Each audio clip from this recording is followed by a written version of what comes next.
Karena mengingat Waalaikumsalam waktu, warahmatullahi wabarakatuh. ya. Baiklah, mungkin kita mulai aja acara bincang sero kita pada siang hari ini. Baiklah, alhamdulillah terima kasih kepada Uda, Uni, kakak-kakak, adik-adik yang telah menyempatkan waktunya untuk dapat hadir pada acara bincang sero Mata Garuda Sumatera Barat, Mata Garuda LPDP Sumatera Barat yang kita laksanakan insya Allah dari jam 13.30 hingga sebelum asar nanti ya insya Allah. Baiklah, mungkin ada pengantar sedikit dulu dari saya ya sebelum kita masuk kepada pemateri. Bincang Sero Sumatera Mata Garuda LPDP Sumatera Barat ini merupakan acara rutin yang dilaksanakan oleh divisi pusat kajian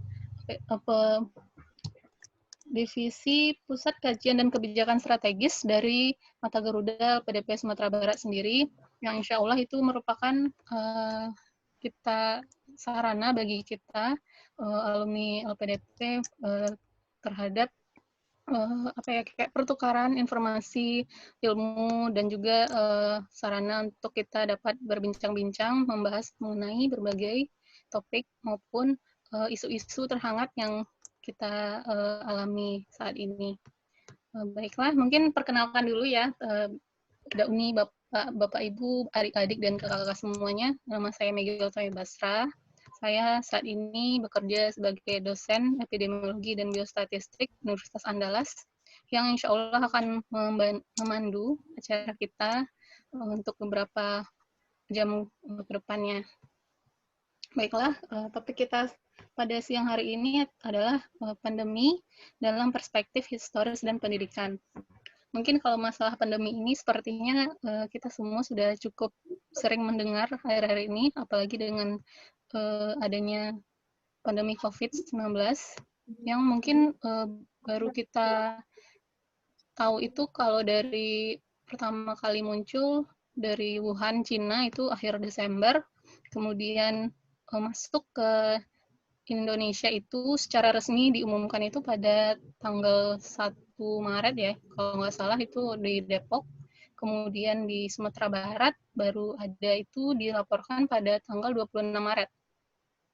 Nah, sedangkan kalau COVID ini sendiri di COVID-19 ini dinyatakan pandemi oleh WHO itu pada tanggal 30 Januari 2020.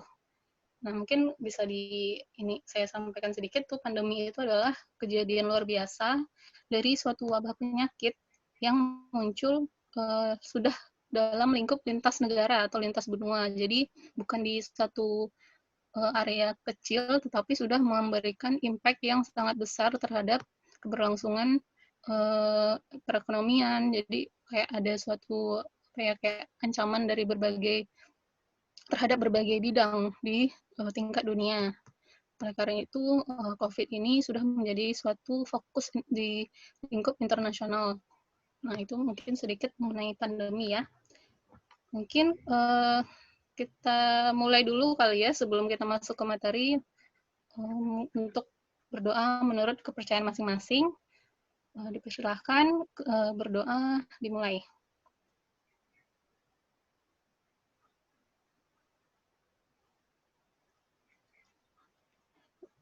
Doa selesai ya.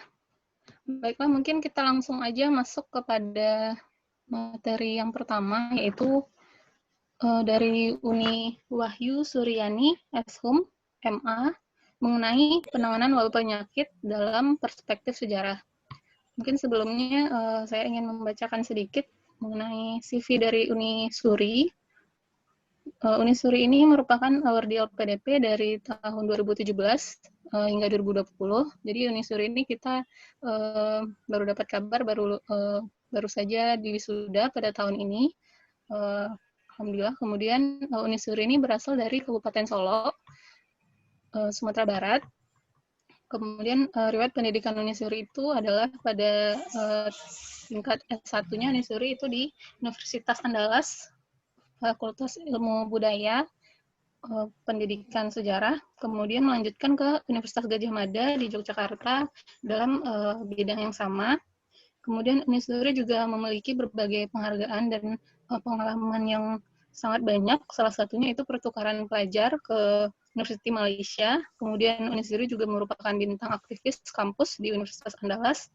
Dan juga Unisuri sering mengikuti publikasi dan presentasi, kemudian seminar, workshop, dan konferensi di tingkat nasional maupun internasional. Dan baru saja itu pada tahun 2019, Unisuri mendapatkan hibah tesis program International Student Mobility Belanda.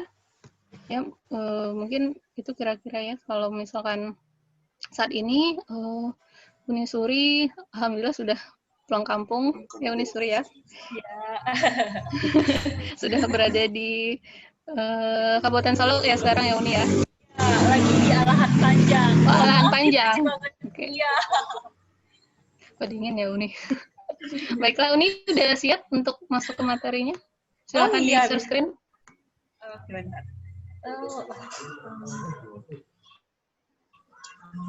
Berarti ini langsung aja nih.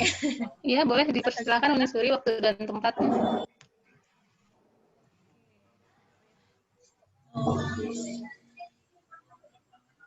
Mana itu? Bentar ya. Baik, assalamualaikum warahmatullahi wabarakatuh. Alhamdulillahirrahmanirrahim. Wassalatu wassalamu ala asrafil anbiya wal mursalin wa ala alihi wa sahbihi rasulullah ajmain. Baik teman-teman sekalian, terima kasih sebelumnya kepada Uni Mega yang telah memperkenalkan saya tadi, dan terima kasih kepada pengurus Mata Garuda Sumatera Barat yang telah memberikan saya kesempatan untuk sharing kepada teman-teman terkait penanganan wabah penyakit dalam perspektif sejarah kesehatan.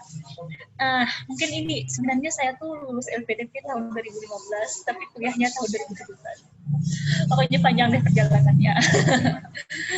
Dan yang ingin sharing kali ini berkaitan dengan tesis saya tentang wabah penyakit beri-beri pada zaman kolonial Belanda, tepatnya pada zaman Perang Aceh. Beri-beri itu sebelum diketahui bagaimana rahasianya kayak COVID ini gitu, dianggap menular dan yang lainnya. Tapi setelah diketahui apa penyebab beri-beri itu, kurang lebih 45 tahun penelitiannya beri-beri, ternyata beri-beri nggak menular, beri-beri bukan penyakit karena udara, ternyata beri-beri penyakit karena makanan. Nah, ini yang akan kita lihat. Lalu apakah COVID ini penyakit apa? Baik.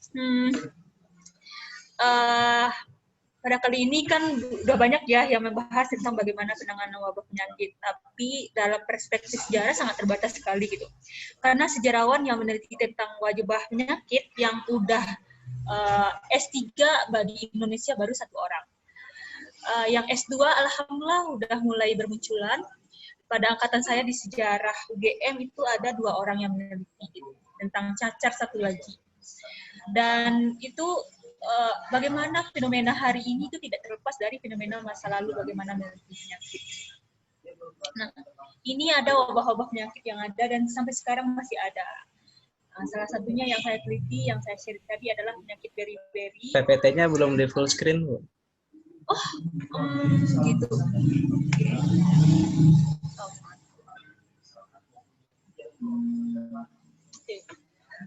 Pertama adalah penyakit beri-beri yang saya teliti yang buat cacar sampai hari ini masih ada, sipilis sampai hari ini masih ada juga, dan yang saya sharing tadi tentang Mas Gani, dia bilang kado pertama kolonial Belanda ke Indonesia itu adalah penyakit sipilis.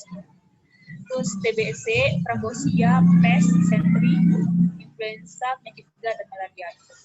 Nah, ini salah satunya penyakit beri-beri ya. Ini ilustrasi tentang penyakit beri-beri, bagaimana penyakit beri-beri itu disebut sebagai penyakit pemerintah gitu.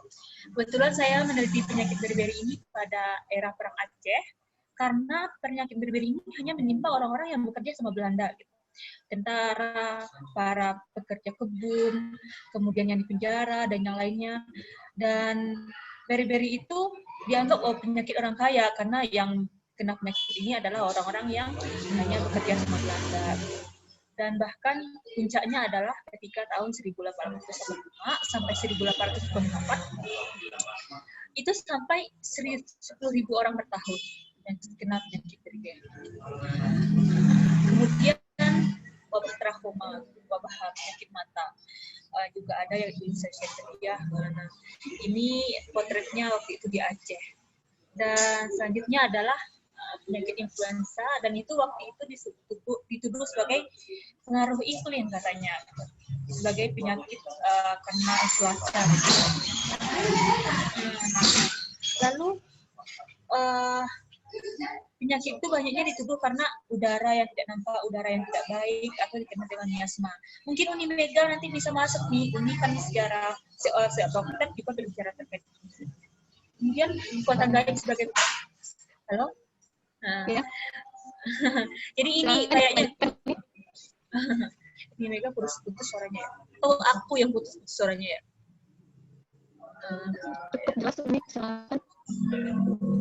Okay. Dan kedua adalah karena kekuatan gaib sebagai penyebar penyakit. Sebenarnya ada orang yang mengatakan bahwa orang Barat itu modern dalam melihat penyakit, sedangkan kita enggak. Tapi kalau lihat modern dan tidak modernnya, ada masanya orang Eropa itu tidak modern melihat penyakit. Mereka melihat penyakit itu karena udara buruk katanya. Sama dengan kita yang gaib-gaib lah, tapi mereka menuduh udara sebagai penyebab penyakit. Kemudian kekuatan gaib sebagai penyebab penyakit. Juga ada mitos-mitos kayak gitu di Eropa sebelumnya. Terus, nah dalam menyelesaikan wabah penyakit ini, dalam beberapa penelitian dan juga ini sharing dari paper-paper saya, ada 3. Yang pertama, yang sebelum orang Belanda datang ke Indonesia, sebelum ada pengobatan modern, itu ada pengobatan Islam. Dan yang ketiga, baru muncul pelayanan kesehatan militer dan sipil oleh kolonial Belanda.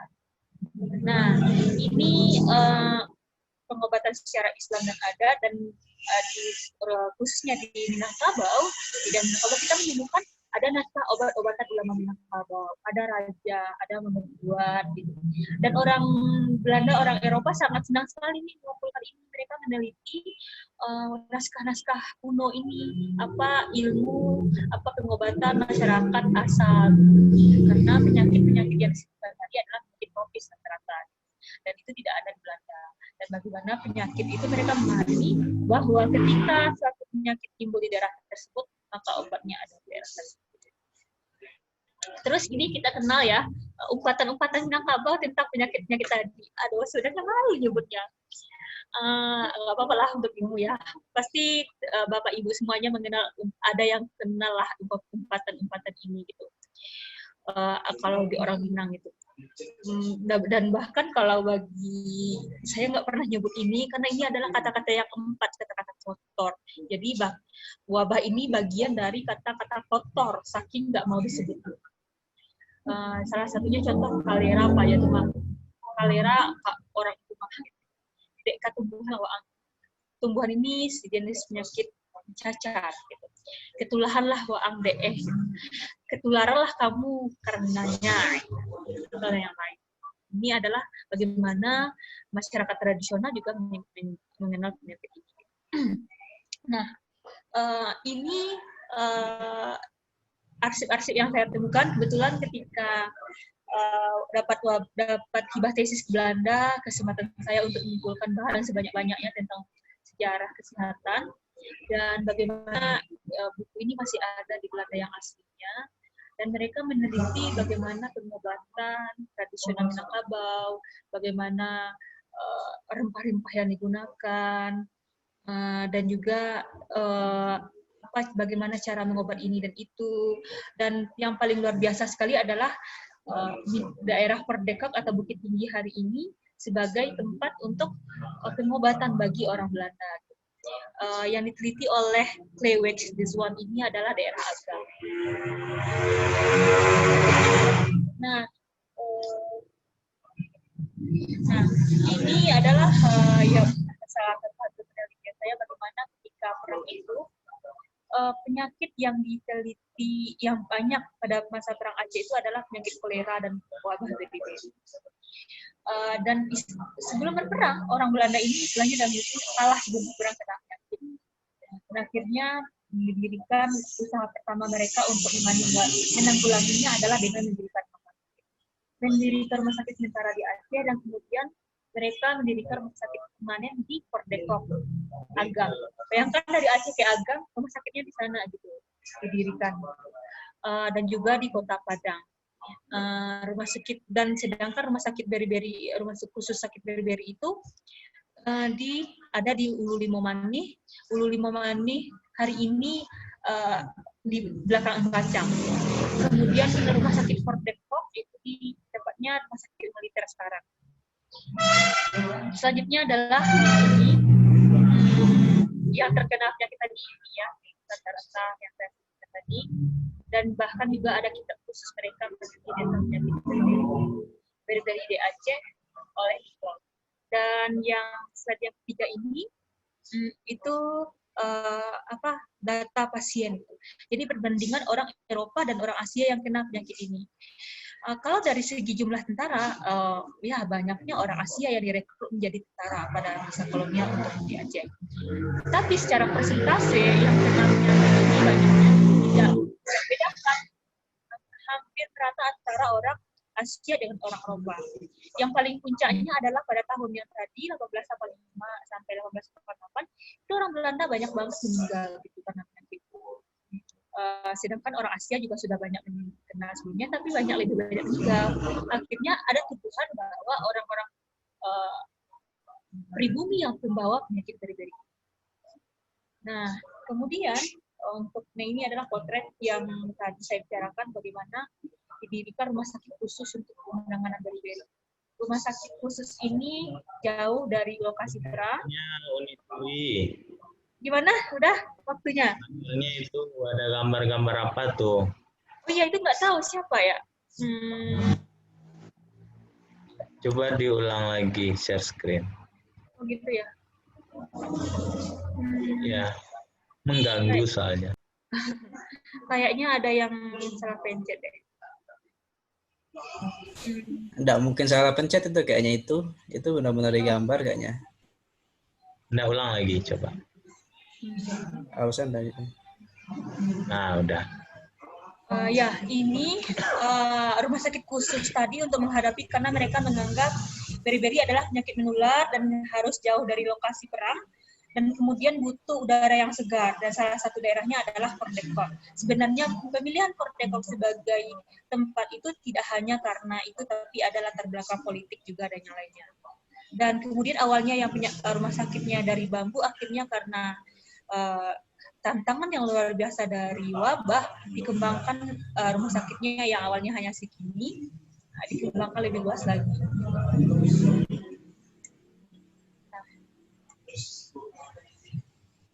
Dan itu tepatnya bagaimana mereka memperhatikan iklim sebagai salah satu penyebab penyakit. Dan juga selain di Port Depok juga didirikan di Kota Padang, di depan Sungai Batangarau, di daerah dekat Jembatan Siti Nurbaya sekarang. Nah, selain itu mereka juga mendirikan laboratorium. Salah satu penyusun didirikan laboratorium itu adalah penyakit beri-beri tadi. Dan itu salah satunya tokohnya yang paling terkenal adalah Eichmann. Selain itu juga didirikan banyak keberhasilan laboratorium genetik ini akhirnya memunculkan laboratorium lainnya karena berhasil menyelesaikan penyakit beri-beri. Oke. Nah, ini awalnya untuk menyelesaikan penyakit beri-beri tadi yang dikirim ke Indonesia itu ada dua orang tokoh, tapi akhirnya penyakit beri-beri itu tidak terbukti menular, dan kemudian dia menyarankan untuk ada asisten yang melanjutkannya, namanya adalah Eichmann. Dan Eichmann ini berhasil dan keberhasilannya itu membuat namanya diabdikan menjadi lembaga ini. Mungkin Eichmann Institut hari ini juga berperan ya untuk bagaimana penanggulangan COVID. Oke. Nah, awalnya laboratorium ini hanya kayak gini, biasa. Awalnya hanya sebesar sebuah ruangan Kemudian karena keberhasilan melalui penelitian penyakit berberi akhirnya dikembangkan. Walaupun hanya awalnya meneliti penyakit berberi, tapi laboratorium ini kemudian difungsikan menjadi penelitian penyakit-penyakit lainnya seperti yang penyakit yang kita sebutkan tadi. Nah, ini salah satunya hari ini ada, dan kehadiran laboratorium ini menjadi salah satu jalan untuk menunjukkan Indonesia. Jadi dalam penelitian kita membuktikan bahwa kehadiran ilmu pengetahuan, kehadiran kedokteran dan yang lainnya itu memuluskan penjajahan Belanda di Indonesia. Tapi mungkin ini beda konteksnya ya, kita bicara tentang ilmu pengetahuan dan penjajahan. Nah, ini juga tentang berberi, saya memang lebih banyak bahas berberi untuk tesis, tapi mungkin teman-teman bicarakan nanti terkait penyakit lain. Nah, mungkin kita kembali kepada bagaimana penyelesaian wabah. Laboratorium rumah sakit tadi hanya khusus untuk kebutuhan Belanda aja, kebutuhan militernya, kebutuhan pegawainya dan yang lainnya. Sedangkan untuk bagaimana kebutuhan rakyat pribumi dalam menghadapi wabah, rakyat pribumi baru tersentuh kebijakan kesehatan itu sejak adanya politik etis. Kita hanya politik etis tentang edukasi dan transmigrasi. Tetapi itu tersentuh ke arah kesehatan. Kalau di Sumatera baru 1921, seperti yang di foto baru ada rumah sakit yang agak modern. Sakit yang tahun 1980 ini sudah diolah, sudah diperbaiki. Sedangkan di Jawa udah lama. Kalau di Jawa siapa yang berperan? Yang berperan adalah para misionaris. Kan di Jawa akhirnya banyak rumah sakit misionaris dan yang lainnya. Tapi kalau di Sumatera Barat belum ada. Dan di sini awalnya memang pribumi hanya sebagai penonton, tapi kemudian ada diberikan kesempatan. Berbeda kasusnya dengan Sumatera Barat. Di Sumatera Barat berbeda daerah dalam hal pendidikan. Kita tahu bagaimana awal-awalnya sekolah yang paling banyak itu adalah dan itu ternyata berpengaruh juga kepada sistem kesehatan. Dalam abad awal-awal 21, student yang paling banyak di Ethiopia adalah dari Sumatera Barat. Nah, itu juga mempengaruhi bagaimana kepercayaan masyarakat pribumi terkait sistem kesehatan, terutama di Sumatera Barat. Nah, akhirnya melalui pendekatan dengan kemodernannya dan juga agama Islam dan bagaimana adat Minangkabau, orang Belanda itu mengatakan orang Sumatera Barat ini pintar, mereka mudah didekati, mereka mudah menerima kesehatan barat, sedangkan di daerah Jawa dan yang lainnya orang sulit percaya, orang masih banyak kedukun dan yang lainnya. Dan kemudian tidak hanya tawaran mereka, ini kasusnya di Agam khususnya ya, bagaimana masyarakat iuran agar ada rumah sakit khusus untuk masyarakat pribumi. Tidak hanya menunggu bagaimana dari Belanda, tapi iuran. Dan ini yang lebih kita kenal dengan, ya kebetulan ini penelitian saya juga adalah filantropi atau dalam rumah sakit. Dan nah salah satu hasilnya adalah rumah sakit nagari. Sebenarnya pemerintah daerah dan orang adat dan yang lainnya ingin rumah sakit modern. Mereka menyumbangkan tanah, mereka mengambil iuran dari pasar kons, mereka istilahnya badonce. Badonce itu apa ya bahasa Indonesianya? Kemudian ada pasar derma dan untuk mendirikan rumah sakit. Tapi ini juga sangat dikhawatirkan pemerintahan kolonial Belanda kalau ada rumah sakit khusus yang berhasil didirikan oleh rakyat. Dan itu tidak berhasil dan akhirnya hanya diizinkan poliklinik sederhana ini. Dan ini baru di Agam yang pertama ya. Kemudian akhirnya ini berdiri rumah sakit khusus, kemudian di Solo, di Payakumbuh dan yang lain. Itu fenomena itu hanya ada di daerah Sumatera West. Sedangkan di daerah Jawa yang sudah awalnya modern itu ada. Terus yang kedua adalah filantropi dalam menghadapi wabah tropik. Modal Sumatera Barat yang paling luar biasa dalam menghadapi wabah ini adalah tokoh. Bagaimana orang Sumatera Barat banyak yang menjadi dokter. Mungkin kita kenal Ahmad Rifa. siapa kita kenal lagi banyak tokoh-tokoh, kemudian Dr. Ensha, Bahdir Johan, dan yang lainnya. Mereka mempunyai keahlian spesial. Dengan keahlian itu, akhirnya salah satunya Ensha ini pulang dan dia bertugas di Sumatera West Coast. Dengan modal dia seperti itu, akhirnya untuk mendirikan rumah sakit mata dalam menghadapi wabah COVID ini tidak dirumuskan. Tapi tadi rumah sakit matanya walaupun usaha orang-orang Sumatera, rumah sakit matanya tetaplah rumah sakit mata Belanda, sedangkan atas usaha orang Belanda, orang Belanda tidak dan dinamakan di Pulau Seribu. Dan di sini mungkin kalau ada yang berminat tentang bagaimana hubungan Tionghoa dengan Minangkabau juga sudah oke di sini bagaimana saling kerjasama antara masyarakat pribumi dengan masyarakat Tionghoa pada masa ini. Nah, ini ya tokoh-tokoh yang kita sebutkan. Foto pertama ini adalah pada masa yang sama putra-putra dari Minangkabau menjadi dokter. Lagi belajar menjadi seorang dokter di Stopia.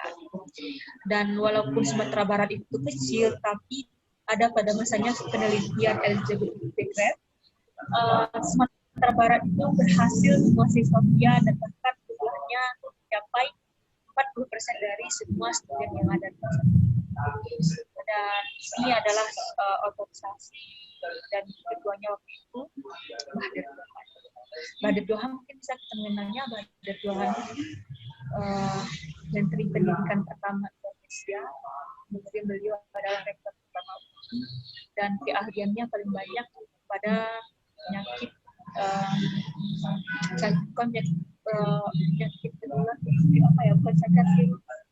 penyakit kolera. Mungkin itu aja ya dari saya. Mungkin kita bisa sharing nanti tentang berbagai penyakit yang lainnya. Ini hanya secara umum, kalau secara detail ya silakan. Baik, teman-teman sekalian, Bapak Ibu, mohon maaf atas segala kekurangan saya. Terima kasih. Wabillahi taufiq wal hidayah. Assalamualaikum warahmatullahi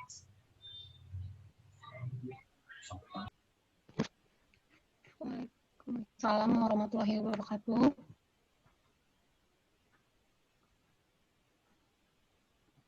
Baiklah, apakah saya cukup jelas nih? Udah?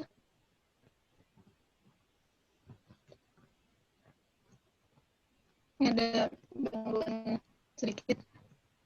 Ini sinyal Unimega kurang bersahabat nampaknya. Iya. Ini putus-putus suaranya? Apa gimana? Halo? Ya, udah silakan. Nih. Oke.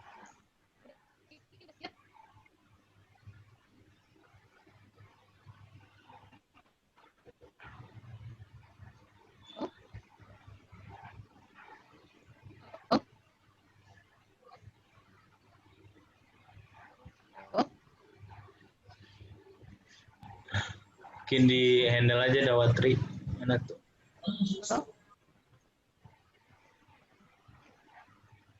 Halo, udah? Sudah keluar ini suaranya?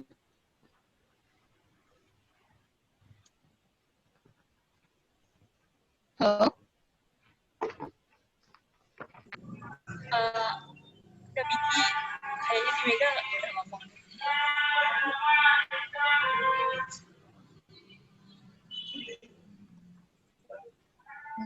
Kayaknya kurang kedengaran sama udah Vicky deh di Mega.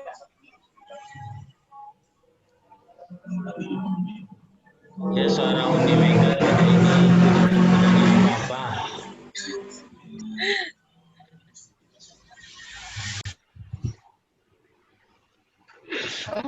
Mungkin langsung aja lah ya. Saya Mohon maaf.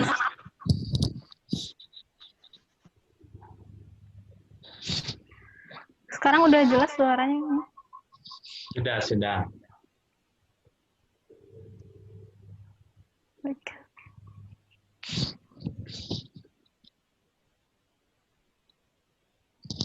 Mohon maaf sebelumnya udah jaringannya agak bermasalah. Sekarang udah jelas suaranya? Mega. Mohon maaf, mungkin nggak usah hidupin videonya kali ya. Oke, silakan. Terima kasih kepada Uni Suri yang sudah menyampaikan mengenai sejarah pandemi atau berbagai penanganan dan tindakan yang kemudian kayak strategi gitu ya, yang pernah dilakukan khususnya di Sumatera Barat sendiri. Baiklah, mungkin selanjutnya apabila Bapak Ibu, Uda Uni, adik-adik atau teman-teman ingin bertanya, mungkin nanti setelah materi dari Uda Piki, nanti kita akan sama-sama diskusi pada momen terakhir pada sesi jawab pertanyaan. Mungkin selanjutnya kita akan persilahkan dulu kepada Uda Piki untuk menyampaikan materinya. Silakan Uda Piki, bisa di-share screen atau dari panitia. Waktu dan tempat saya persilakan kepada Uda Piki Setri Pernanta. Oh iya, sebelumnya mungkin saya ini dulu ya, saya sampaikan dulu CV dari Uda Piki. Uda Piki adalah seorang dosen di FKIP Universitas Riau, itu dosen pendidikan sejarah. Kemudian Uda Piki itu berasal dari Painan, tetapi sekarang berdomisili di Pekanbaru. Kemudian Uda Piki itu dulunya S1-nya di Universitas Negeri Padang, prodi S1 Pendidikan Sejarah. Kemudian mendapatkan kesempatan untuk melanjutkan S2 di Universitas 11 Maret, Surakarta, prodi Pendidikan Sejarah juga. Itu pada tahun 2016 sampai 2018 ya. Itu. Kemudian saat ini Uda Piki aktif dalam Asosiasi Dosen Indonesia, kemudian Perkumpulan Prodi Pendidikan Sejarah Indonesia, kemudian juga Uda Piki sekarang aktif dalam Forum Guru IPS seluruh Indonesia sebagai Dewan Penasehat. Sebelumnya Uda Piki juga banyak mendapatkan prestasi seperti dalam hal debat mahasiswa sebagai aktivis sosial maupun duta bahasa. Kemudian Uda Piki juga aktif dalam berbagai seminar dan konferensi tingkat nasional maupun internasional. Jadi Uda Piki ini sudah banyak sekali pengalamannya dalam hal sejarah maupun pendidikan. Baiklah, mungkin dipersilakan kepada Uda Piki, waktu dan tempat. Oke, terima kasih Uni Mega dan juga Uni Suri yang sudah menyampaikan materi sebelumnya. Assalamualaikum warahmatullahi wabarakatuh. Waalaikumsalam warahmatullahi wabarakatuh. Bapak Ibu dan rekan-rekan semua yang hadir pada kesempatan kali ini, izinkan saya untuk sharing pengetahuan di sini. Kita lebih kepada diskusi nanti. Mudah-mudahan apa yang saya sampaikan itu bisa mengulang kaji. Kalau bahasa Minang itu lancah kaji karena diulang. Artinya apa yang saya sampaikan ini mungkin bisa jadi sudah pernah Bapak Ibu atau rekan-rekan bahas, dengar sendiri, tapi di momen kali ini mudah-mudahan ini menjadi pengingat bagi kita semua bahwa mudah-mudahan sesi kali ini menjadi bagian dari terus untuk mengupgrade pengetahuan kita. Diizinkan saya untuk share screen.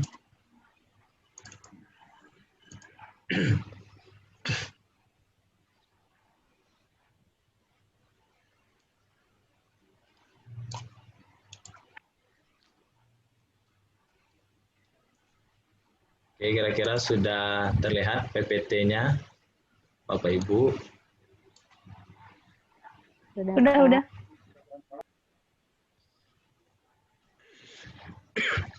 Oke, tadi sesi pertama sudah disampaikan oleh Uni Suri berkaitan dengan masalah sejarah penyakit ya.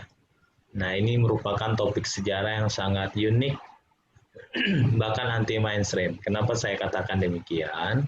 Karena tidak banyak orang-orang atau akademisi dari sejarah itu sendiri yang mengkaji atau mendalami tentang sejarah penyakit. Nah, sementara pada umumnya itu sering sejarah-sejarah tentang tokoh kah, ya, pokoknya atau peristiwa-peristiwa yang besar. Nah, sehingga topik-topik alternatif seperti sejarah penyakit, sejarah makanan, ya, sejarah pakaian dan sebagainya, itu bisa menjadi topik-topik baru dalam sebuah riset sejarah ke depannya. Nah, untuk kali ini izinkan saya untuk mengkaji dalam perspektif pendidikan.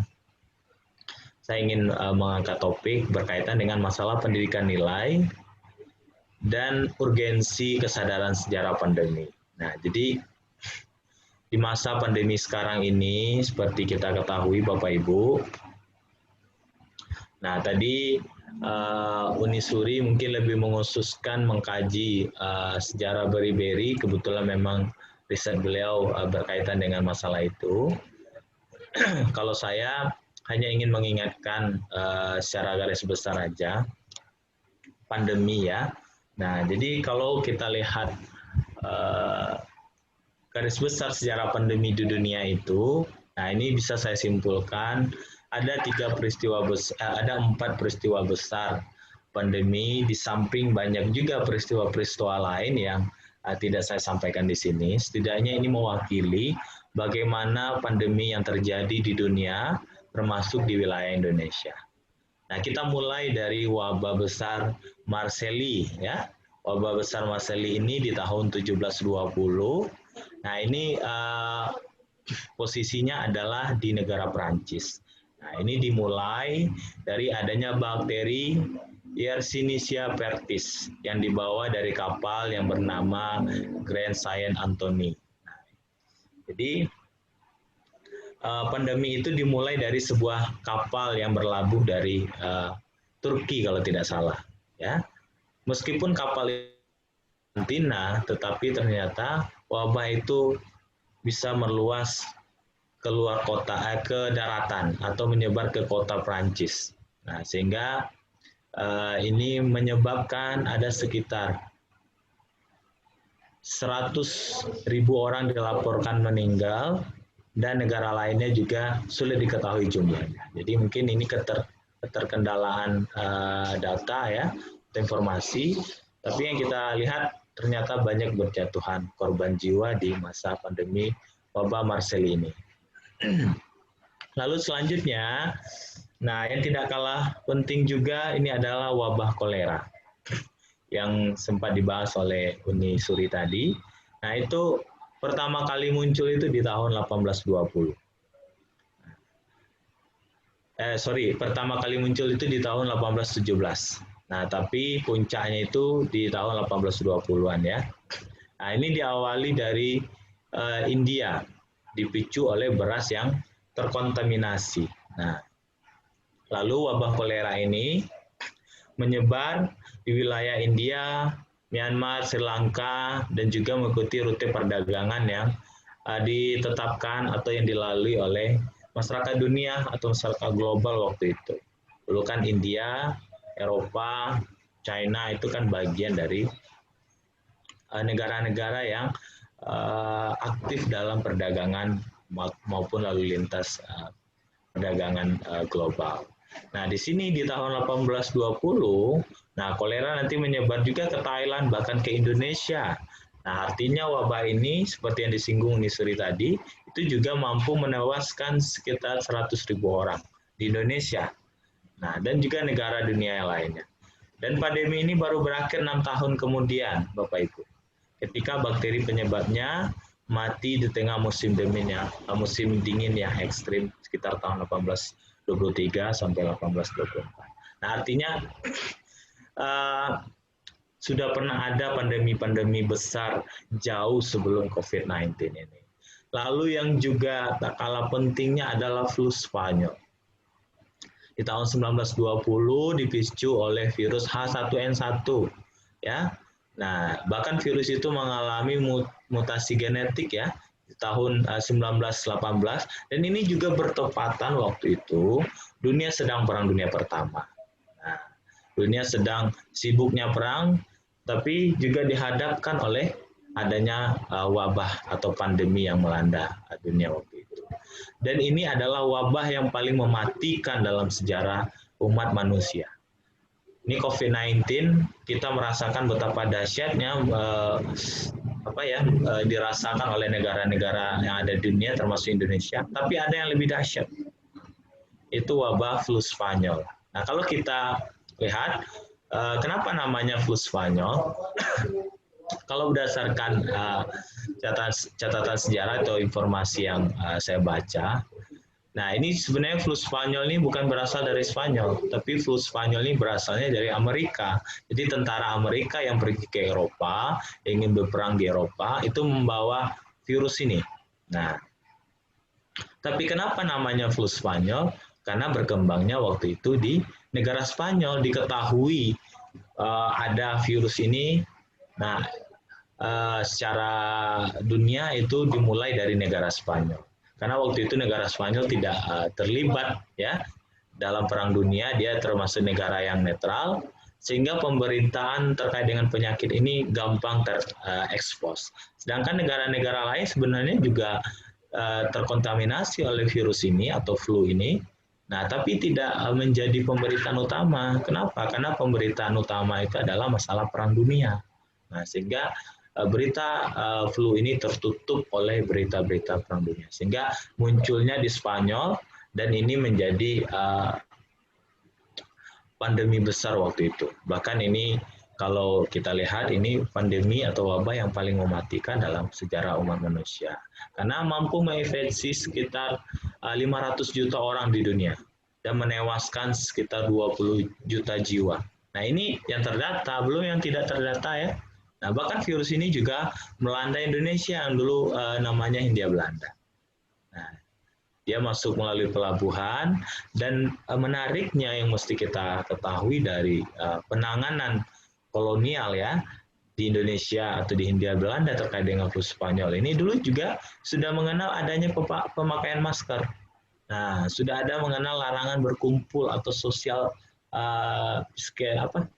physical distancing. Nah, juga sudah mengenal adanya karantina wilayah. Meskipun, nah terutama masalah karantina wilayah ini juga menimbulkan pro kontra. Tidak hanya hari ini aja yang ada pro kontra masalah PSBB atau lockdown. Dulu juga ada. Nah, ada yang kontra terhadap kebijakan pemerintahan kolonial dalam masalah karantina wilayah. Kenapa? Nah, karena alasan ekonomi. Nah, sama halnya dengan sekarang, juga alasan ekonomi. Jadi mempertimbangkan masalah kelaparan, ya, masalah kemiskinan dan sebagainya. Nah, jadi kalau kita berkaca kepada sejarah, termasuk ini di 2020 ada COVID-19 atau Corona Wuhan, karena memang berasal dari Wuhan, ya.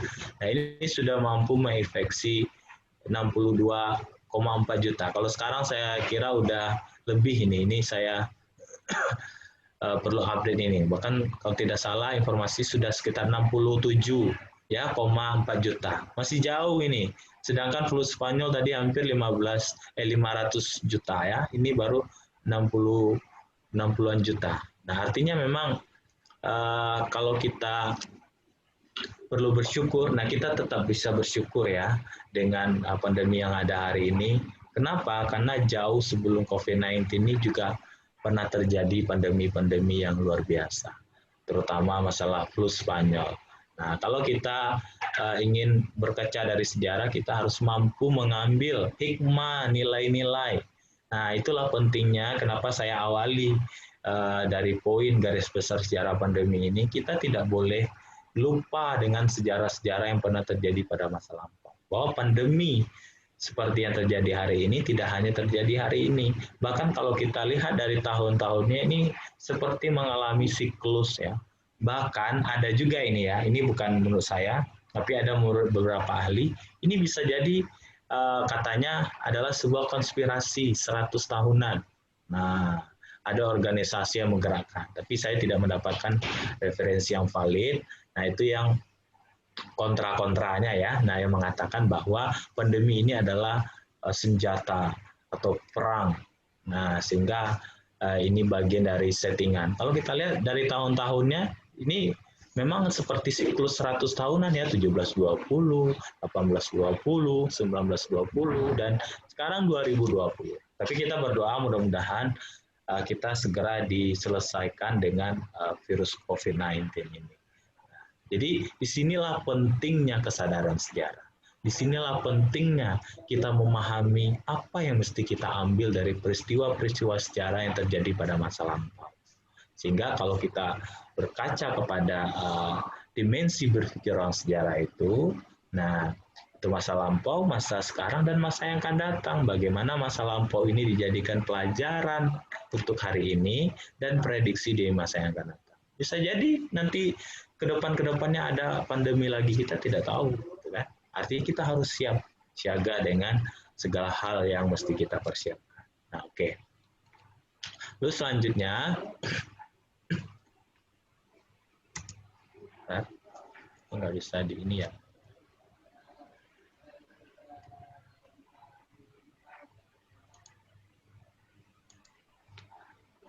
Saya stop screen sebentar.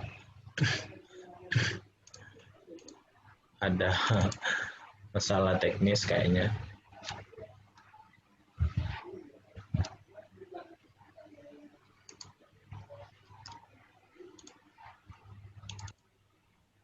Oke.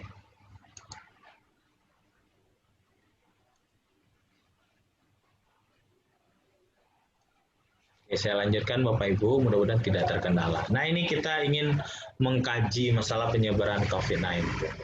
Ini yang saya update tadi malam ini Bapak Ibu.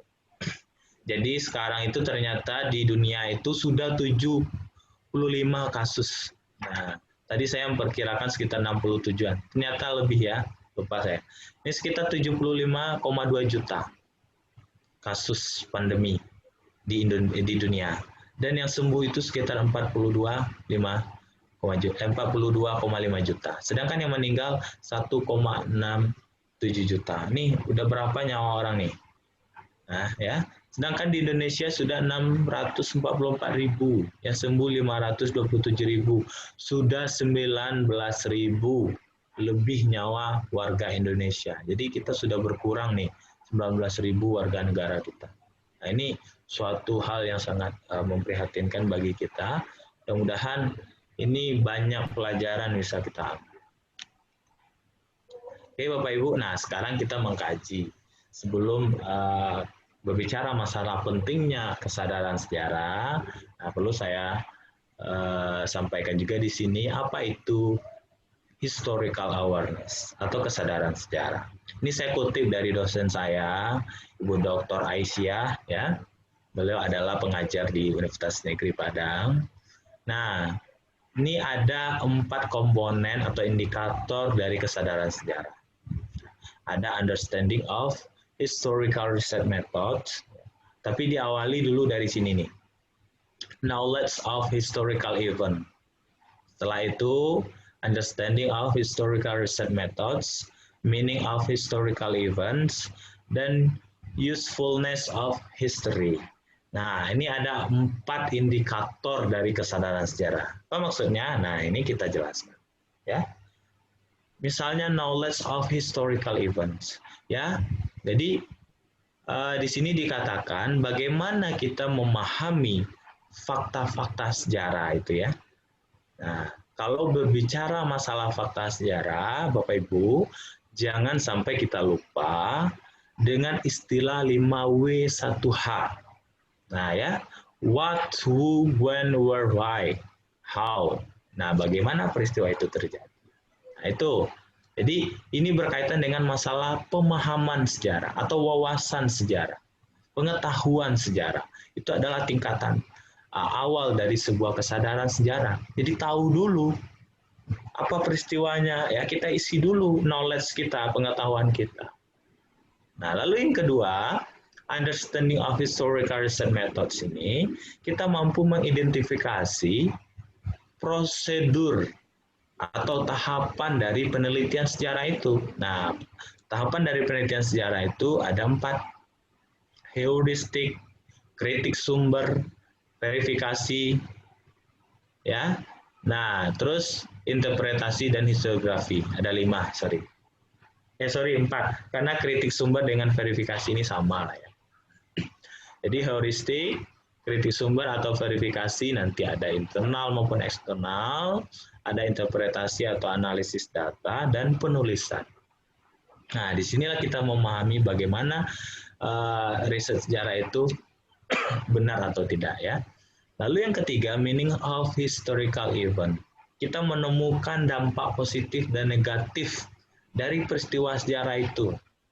Apa maknanya bagi kita? Ya. Nah, apa positif dan negatifnya bagi kita? Kita harus tahu. Nah, sehingga itu akan memunculkan kesadaran sejarah kita. Oke. Lalu yang keempat, usefulness of history, kegunaan sejarah. Jadi kita harus mampu mengidentifikasi baik secara teori maupun praktis apa guna sejarah. Nah, dalam hal ini salah satunya adalah bagaimana kegunaannya dalam pendidikan. Nah, ini kutip dari ini ya, ada apanya namanya? Daftar pustakanya atau referensinya. Nah, inilah 4 komponen dari kesadaran sejarah. Artinya kalau kita berbicara masalah kesadaran sejarah, nah ini berisi tentang masalah pengetahuan sejarah, dia memahami tentang riset sejarah itu, ya, memahami tentang makna dari peristiwa-peristiwa sejarah itu dan kegunaannya. Nah itu Bapak Ibu. Lalu kenapa penting kesadaran sejarah? Nah tadi kita sudah tahu apa saja indikator seorang itu bisa dikatakan sadar dengan sejarah. Nah, setelah dia sadar, sudah dia punya historical awareness, itu akan mampu membangun understanding of nation, ya, pemahaman dia bernegara. Nah itu akan mampu dibangun kalau dia memiliki kesadaran sejarah. Soekarno aja bilang jas merah, jas merah ya, jangan sekali-sekali melupakan sejarah. Nah bangsa yang besar adalah bangsa yang tidak melupakan sejarahnya. Jadi kalau kita ingin memahami bangsa kita, maka kita harus menyadari betul bagaimana perjalanan sejarah bangsa kita. Nah, kalau kita ingin memahami bagaimana kondisi Indonesia hari ini, kita juga harus tahu bagaimana perjalanan bangsa Indonesia sampai ke titik hari ini. Nah, itu Bapak Ibu. Kalau kita ingin mengetahui bagaimana pandemi hari ini, kita juga harus belajar dari pandemi-pandemi yang terjadi pada masa lampau. Sehingga kita harus menjadi orang-orang yang bisa mengetahui bahwa bangsa Indonesia ini bukan bangsa yang lemah. Bangsa Indonesia ini adalah bangsa pejuang. Kenapa? Karena dia mampu melewati berbagai pandemi jauh sebelum COVID-19 ini. Tadi ada namanya kolera, ya, ada namanya pers, ya, ada cacar, ada beri-beri. Pokoknya banyak penyakit yang ada di Indonesia. Flu burung, flu babi, banyak ya. Nah ini bangsa kita bisa melalui itu. Kenapa kita di COVID-19 ini tidak bisa melaluinya? Artinya kita akan segera lepas dari pandemi COVID-19 ini. Nah, lalu kita juga harus belajar dari masa lampau bagaimana mereka menyelesaikan kasus pandemi itu. Nah, pandemi ini adalah kerja bersama, bukan kerja pemerintah aja atau bukan kerja pribadi aja, tapi semua harus memiliki andil. Nah, disinilah kita bagaimana membangun bangsa kita dengan memahami sejarah-sejarah yang pernah terjadi. Nah, kalau kita memahami bangsa kita sebagai bangsa pejuang, sebagai bangsa yang luar biasa yang bisa bebas dari pandemi, sehingga itu juga mampu membangun nation building, ya, membangun bangsa kita ke depannya yang lebih baik, membangun karakter bangsa kita. Nah, berbicara masalah karakter bangsa ini juga berkaitan dengan karakter anak bangsanya, itu karakter kita sebagai warga negara yang baik, good citizenship misalnya ya. Nah, disinilah posisi penting dari pendidikan nilai itu. Kita memahami sejarah, ya, menyadari sejarah kita, ya, lalu memahami bagaimana bangsa kita ini, baik dari segi sejarahnya ataupun dari aspek yang lain, kita bisa mengambil nilainya, lalu kita internalisasikan ke dalam diri kita, sehingga kita berkontribusi untuk pembangunan bangsa ke depannya, untuk perbaikan bangsa ke depannya. Disinilah posisi dari pendidikan nilai. Nah, itulah kenapa pentingnya kesadaran sejarah. Oke, Bapak Ibu. Lalu kita akan bahas, apa itu nilai dan apa itu pendidikan nilai. Nah, saya kutip dari Yvonne Ambroise ini ya, Ambroise ini. Nah, nilai itu adalah acuan untuk seseorang dalam berperilaku, ukuran baik dengan tidak baik. Nah, sehingga perilakunya akan dimunculkan dari pengetahuan nilai yang dimiliki, dari pemahaman nilai yang dimiliki. Kalau kita lihat teorinya Colbert ya tentang masalah nilai atau moral, nah itu terdiri dari 3 tahapan itu. Ada kognitif, setelah kognitif ada feeling ya, merasakan, menghayati. Lalu ada action. Nah, action itulah perilaku ini. Jadi nilai itu adalah acuan seorang untuk bertindak. Nah, kalau seorang itu sudah bertindak, lalu membiasakan tindakan itu sesuai dengan nilai yang diyakini, maka terjadilah pembentukan kepribadian, jadi karakter dia.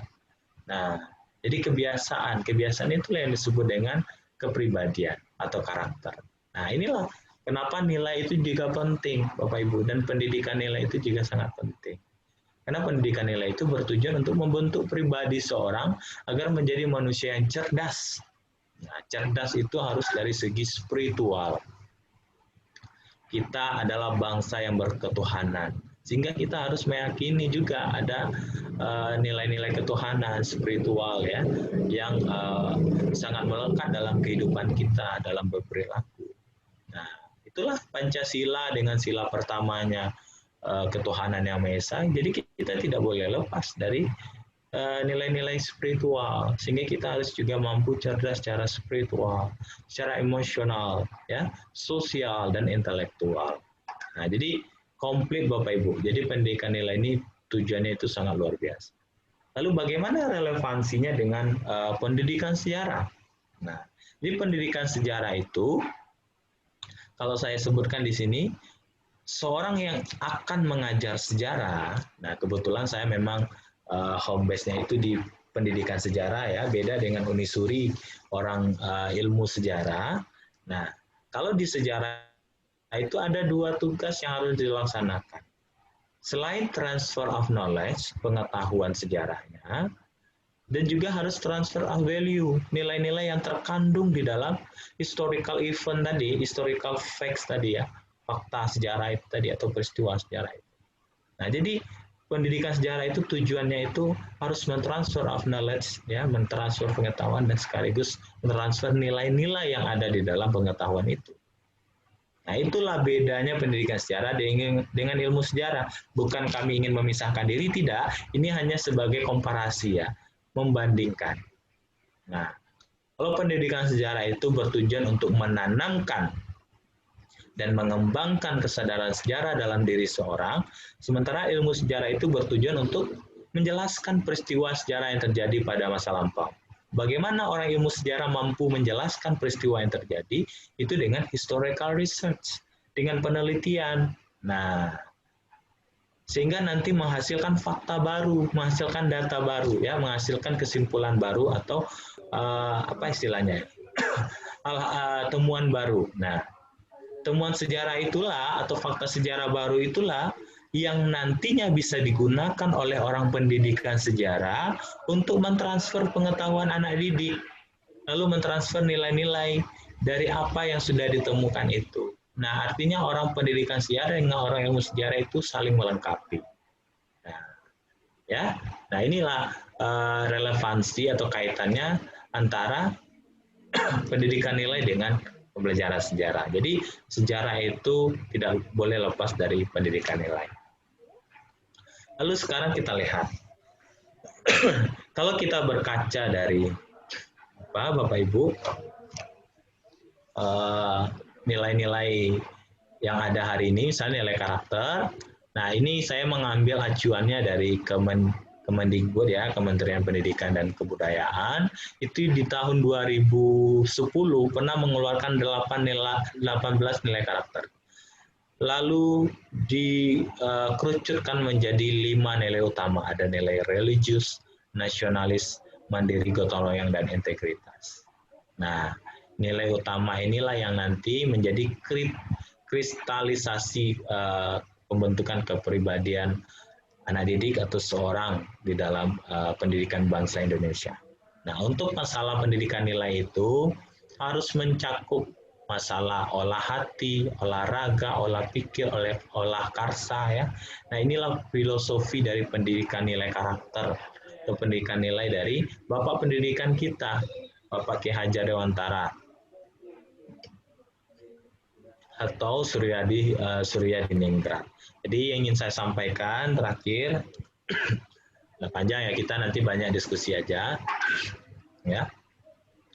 Artinya kita sebagai warga negara yang baik, nah sebagai bangsa Indonesia yang luar biasa potensinya, yang luar biasa historisnya, ya. Nah kita harus mampu belajar dari sejarah-sejarah pandemi yang terjadi. Kita tidak boleh larut di dalam kesedihan, kepedihan. Kenapa? Karena ini bukan peristiwa yang baru.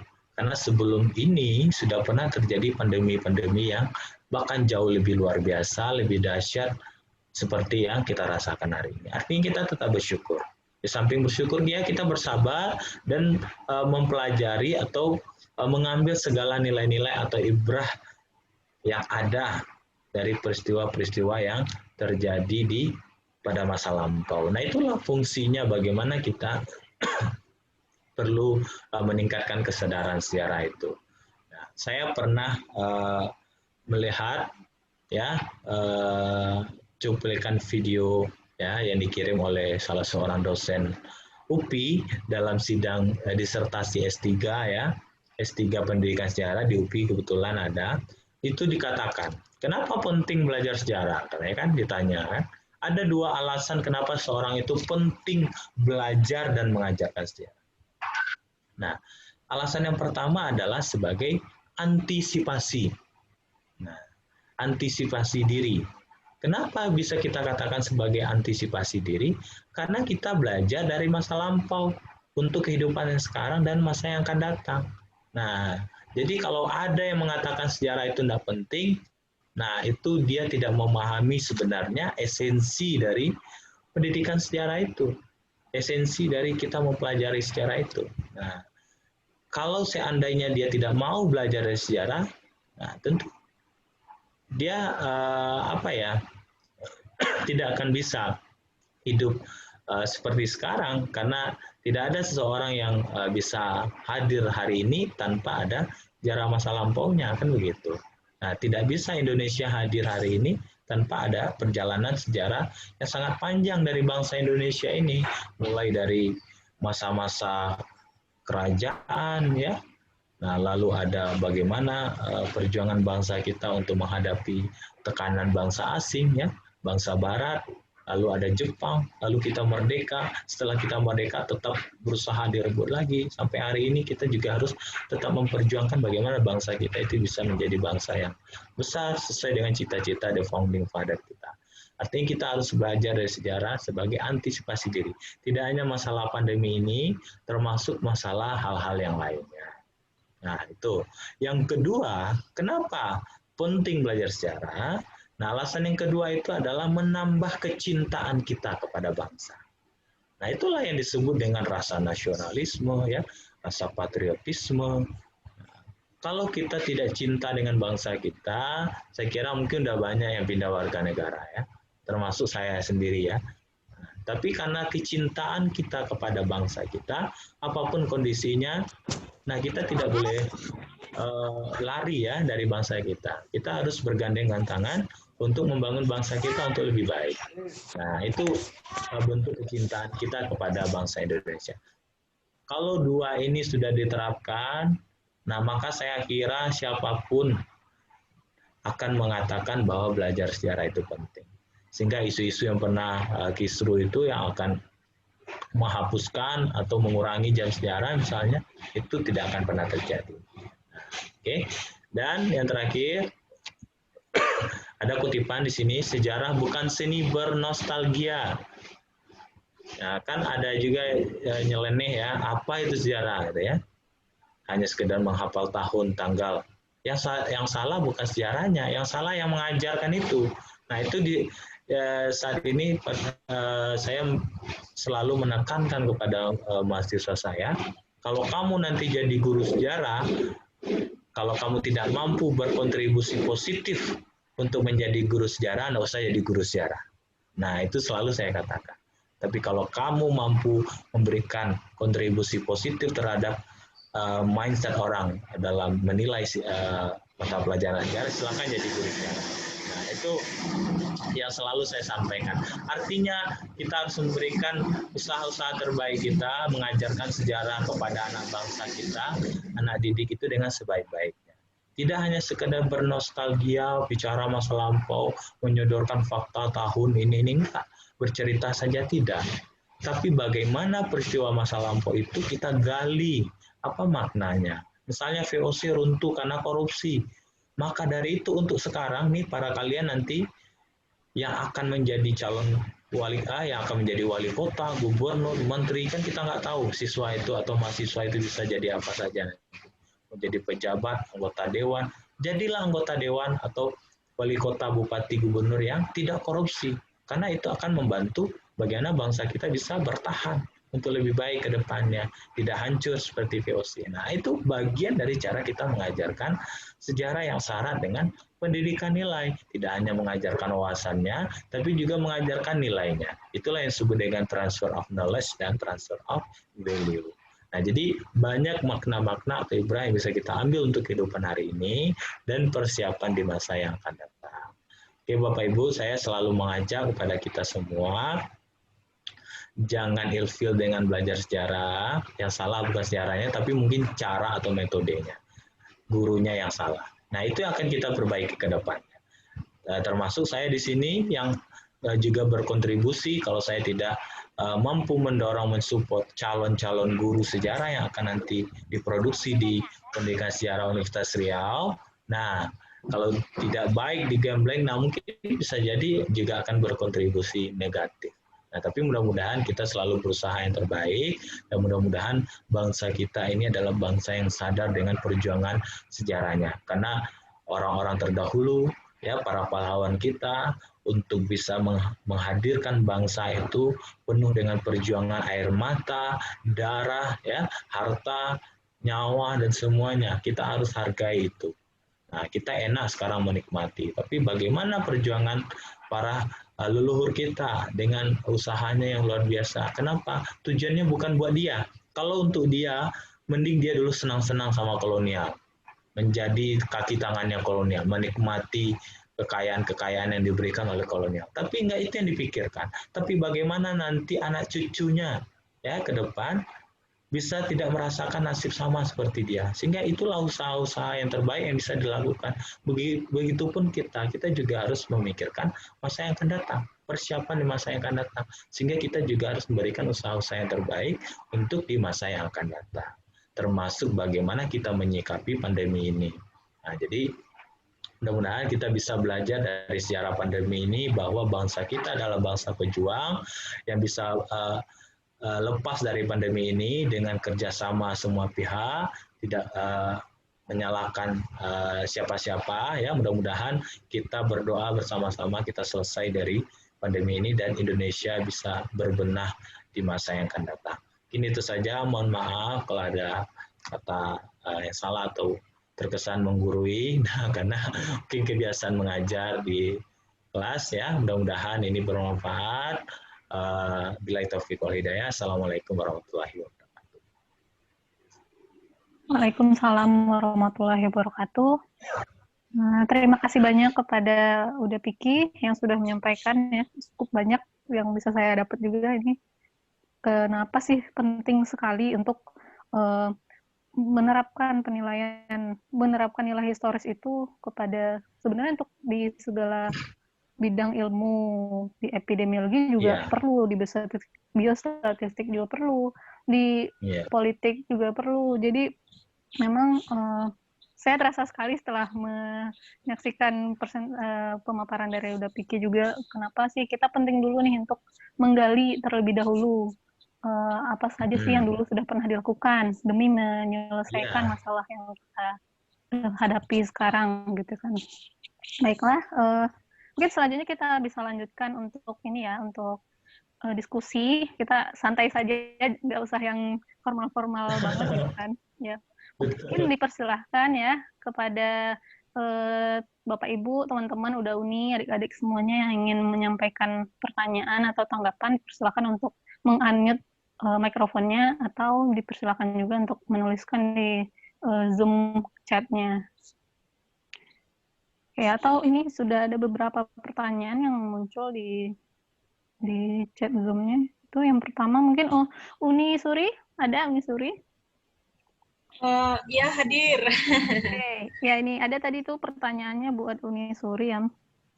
Oke, dari ini Akmal Atko. Oke. Itu ada penjelasan sejarah mengenai pengembangan vaksin tetanus mungkin. Jadi ini kayak nanya ini ya, kira-kira Uni Suri ada nggak mengetahui mengenai pengembangan vaksin tetanus pada zaman pendudukan Jepang oleh Eichmann Institute? Mungkin ada pengetahuan mengenai itu nih, silakan. Ya, kayaknya yang bertanya sudah tahu nih jawabannya. Ini kenal sama Uni? Enggak, tapi memang benar gitu. Jadi memang ada ceritanya ini sangat tragis sekali, lagi heboh-hebohnya, dan sebenarnya bukunya ini sudah terbit, sudah diteliti oleh Pak Sangkot Marzuki, direktur pertama Eichmann Institute, tentang judul bukunya, mungkin nanti bisa saya sharing bukunya di sini, tentang judulnya War Crimes in Japan in Southeast Asia kalau nggak salah. Jadi ini mungkin ada yang mengenal nama rumah sakit di Bukit Tinggi Ahmad Mukhtar. Ahmad Mukhtar adalah korban dari bagaimana ditemukannya vaksin ini. Gitu. Ketika gimana ya, ini sangat dramatis sekali sebenarnya acaranya dan bukunya ini dan peristiwanya ini. Dalam pengembangan vaksin ini, bagaimana Jepang juga ini mengorbankan Romusa dan yang lainnya untuk praktek apakah vaksin ini gimana dan gimana gitu. Mungkin teman-teman bagusnya baca bukunya. Dan akibatnya ini banyak yang meninggal karena prosesnya ini banyak yang meninggal, terutama para Romusa di Kalender, dan katanya juga ada korban-korban Romusa di Sumatera Barat gitu. Itu yang dilakukan Jepang. Dan kejahatan Jepang membuat vaksin tetanus ini dituduh siapa coba yang melakukan? Ahmad Mukhtar. Ahmad Mukhtar pada waktu itu dia adalah Direktur Eichmann Institute. Ahmad Mukhtar, seorang putra daerah asli Minangkabau, menjadi direktur pertama Institut Eichmann. Dan akhirnya dia dia dimutilasi. Karena dia dituduh melakukan penelitian, dia dituduh membuat vaksin itu yang membuat orang meninggal. Sedangkan yang membuat vaksin itu adalah sebenarnya Jepang. Konteks sejarah kesehatan Jepang ini lebih wow lagi dibanding zaman kolonial Belanda gitu. Dan hari ini kalau kita bandingkan dengan negara luar, masalah perang kayak di Jerman dan yang lainnya, orang-orang negara luar pun masih menuntut Jerman hari ini atas apa yang mereka lakukan. Tapi bagaimana Indonesia? Apa yang mereka lakukan terkait pembuatan vaksin tetanus dan bahkan membuat Eichmann terbunuh? Gak ada apa-apanya Indonesia hari ini. Diam begitu aja gitu, kayak sejarah itu ya udah sudah selesai, sudah merdeka, sudah ada permintaan maafan, sudah selesai. Tapi sebenarnya tidak. Mungkin saya izin share ya, saya udah sengaja karena ada yang bertanya kayak gini, saya udah menyiapkan bukunya kalau ada yang pengen baca. Bukunya baru launching yang bahasa Indonesia kemarin, tapi saya adanya bukunya bahasa Inggris, itu terbitan Amerika. Dan buku ini sangat sedikit sekali yang tahu. Atau gimana ya? Atau kayaknya panitia aja yang ngirim ke email. Soalnya besar. Silakan Uni. Link G Drive-nya ada nggak, Un? Enggak, tapi kalau ini coba nanti dikirim ke Watri nanti biar bisa dimasukkan di satu folder aja. Oke, saya kirim aja ke Dawatri kayaknya. Ya. Iya, sip. Oh ya, mungkin kalau nggak ada pertanyaan saya lagi, saya mau izin. Jadi kalau kemana, Un? Ada mungkin itu. beberapa ini. Ada dari GFM saya juga ketemu kemarin.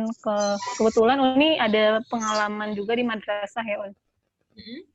Nah, ini ada juga pertanyaan dari teman-teman dari madrasah. Mungkin Uni bisa menambahkan atau bagaimana ya. Ini pertanyaannya, bagaimana peluang dan tantangan pandemi COVID-19 pada madrasah? Jadi mungkin Ada yang bisa Umi sampaikan kira-kira? Iya, jadi kebetulan saya kan aslinya Mondok, dan kemudian bagaimana penyebaran wabah-wabah di pesantren. Akan apalagi ada ancaman ya, beberapa pesantren juga udah buka gitu. Sebenarnya salah satu yang paling berkembang di sini adalah wabah penyakit malaria dan penyakit jentik air itu apa ya? Nah, di pesantren-pesantren kan hidup bersama, mandi bersama, dan yang lainnya, makan bersama, memang akan lebih mudah ini tersebar penyakit menular kalau penyakit menular gitu. Tapi kita harus tahu penyakitnya itu salah satunya hari ini Dinia Putri, karena saudara saya juga. Dinia Putri itu benar-benar menerapkan protokol kesehatan gitu. Sebelum anaknya datang itu akan dikarantina dulu 15 hari. Dan kemudian kalau nggak boleh pulang selanjutnya. Dan kalau pulang akan dikarantina lagi. Jadi karantina itu juga dikhususkan di kamar khusus. Kalau memang tidak patuh pada protokol kesehatan, memang mudah banget di madrasah-madrasah menular. Tapi ketika patuh, itu tidak masalah gitu. Yang kenanya kan nanti isu ya. Oh, pesantren tempat penyebaran COVID. Oh, itu isu-isu permain isu itu yang lebih parah gitu. Dan berita-berita yang digemborkan. Nah, kalau dulu banyaknya kalau di pesantren memang itu apalagi air, apalagi bersama, dan itu memang juga ada kasusnya di pesantren. Dan kalau ada yang pengen dengar lagi nih, penyakit yang paling berkembang itu ketika apa coba? Ketika haji. Jadi insya Allah ini baru rencana akan meneliti tentang sejarah kesehatan pada pelaksanaan haji pada zaman kolonial. Haji itu bahkan ketika orang sebelum melaksanakan haji itu dikarantina dulu di Pulau Seribu gitu. Karena juga ada ya penyebaran wabah di Mekah waktu itu. Nah, ini banyak lagi sih penelitian dan terkait. Itu aja sih Uni gitu. Uni Mega. Baik, terima kasih banyak Uni. Mungkin ini ya, selanjutnya ada pertanyaan untuk Uda Piki, yaitu bagaimana cara menanamkan rasa cinta nasionalisme pada anak-anak zaman sekarang. Apalagi saat ini di kurikulum SMK, pelajaran sejarah itu hanya didapatkan di kelas 10 saja. Mungkin Uda Piki bisa ini pengalamannya.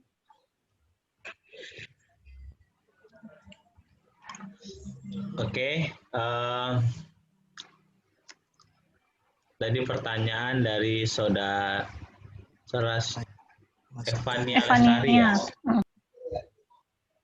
Nah, bagaimana cara menanamkan rasa cinta nasionalisme kepada anak-anak zaman sekarang? Oke. Kalau kita berkaca kepada negara lain mungkin ya, salah satu cara untuk menanamkan kecintaan kita kepada bangsa, nah salah satu caranya adalah kita perlu tanamkan bagaimana kejayaan-kejayaan bangsa Indonesia di masa lampau.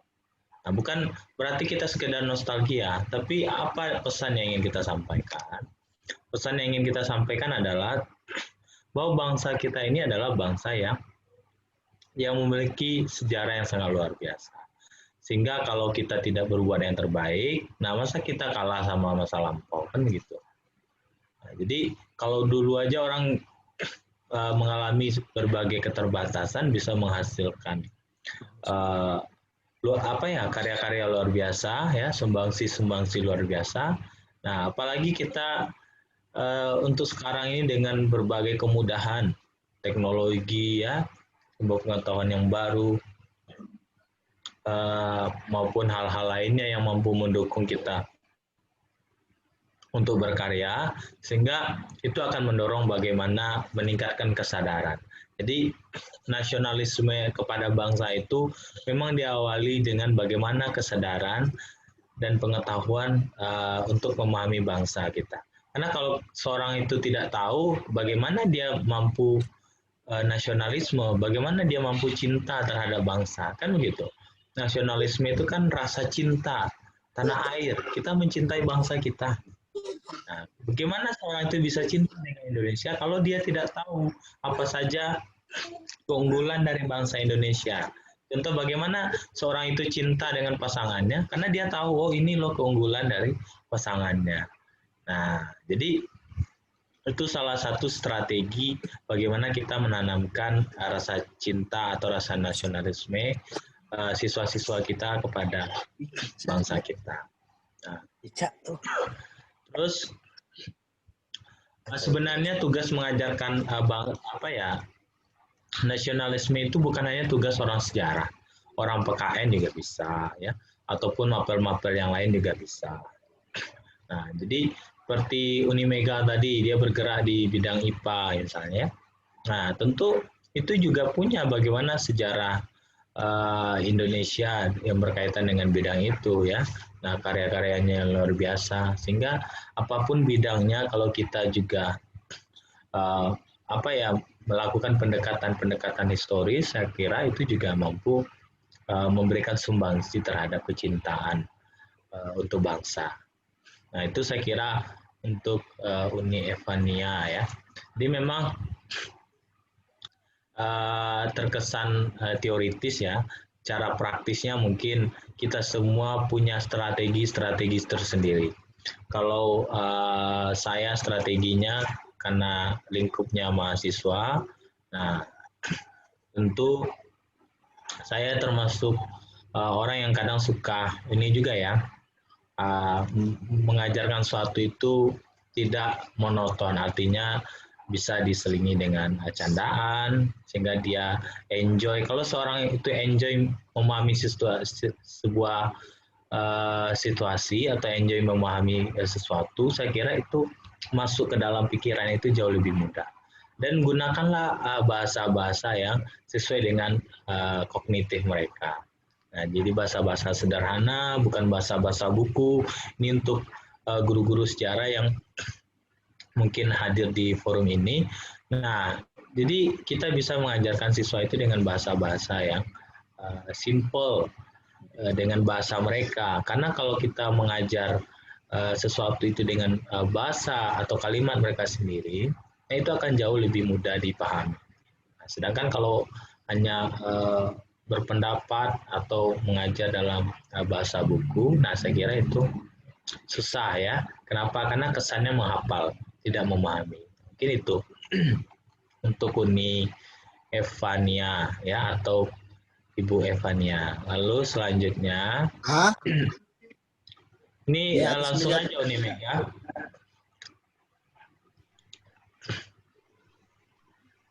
Ya, untuk ini pertanyaan Ulan, ya.